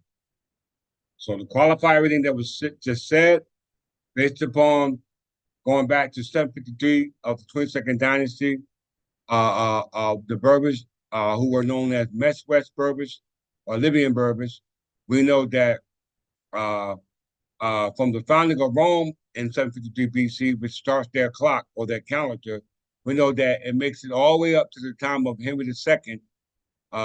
Henry VII will be which will be the Roman existence and the territory of East Berbers will be 1506. All right, but that stops now. Yes, brother. DeVere, you got to watch it from the beginning, my man. All right. It's very important to make it on class on time because if you don't, then the confusion starts because of the time. As I said, you write your books, set your timeline. So if you're not coming on time, then you're missing a part of what was told within that timeline, and it can become distorted as a result of that. And this is why I come to clear up today, once you review this lesson in its entirety. So based upon what was said today, the Treaty of Perpetual Peace was signed by King James IV of Scotland and Henry VII of England in 1502. It agreed to end the intermittent warfare between Scotland and England, which had been waged over a period of 200 years, and although it failed in this respect, hostilities continued intermittently throughout the 16th century, and it led to the union of the crown. And the union of the crown was in 1603. Okay, this is when you get to the story called the what do you call it? The rose, the thorn, and the thistle. All right, I talked about that in my last previous lecture. All right, so if those who didn't get a understanding about that, please go back and review that. But this is just once again, in its totality, to let you know from 753 BC until the present, Scottish Ashkenazi Jews have infiltrated Berbish territory by creating a synopsis going back to the Assyrian invasion of the Egyptian territory, which was under the dynasty of what they call the Metric Berbers in the 7th century. Okay, and as a result of that, we've been in conflict with not just Arabs but Jews as well. All right, but that confusion stops now for those who understand and understand what I presented to you for your what we should say your clarity. All right. So with that, I'm going to stop sharing my screen, and I'm going to greet at you and meet at you as I always do here at the Third Temple English Church in peace and love. All right. I'm sorry for all those who were on the podcast today that was trying to start confusion, but nonetheless, all those who do build these 3 lessons that I've done uh, on the Edict of Expulsion and the reason why, part 1, 2, and 3. Once you watch all 3 of them, you are obligated to file a short dissent on all 3 videos in the chat. All right. You can do it on the first video or the second. Matter of fact, do it on the last video. So each and every one of you who are officers, you are obligated to do a verbal dissent, not a verbal dissent, but a written dissent. It can be a brief based upon your observation on all 3 videos that I did concerning the Edict of Expulsion, and show me how much you understand about the interpretation of the lesson and how it applies to you. All right. This is non-negotiable. Those who do not do it will be held in contempt. All right. I texted, but apparently nobody listened, and I gave you that day.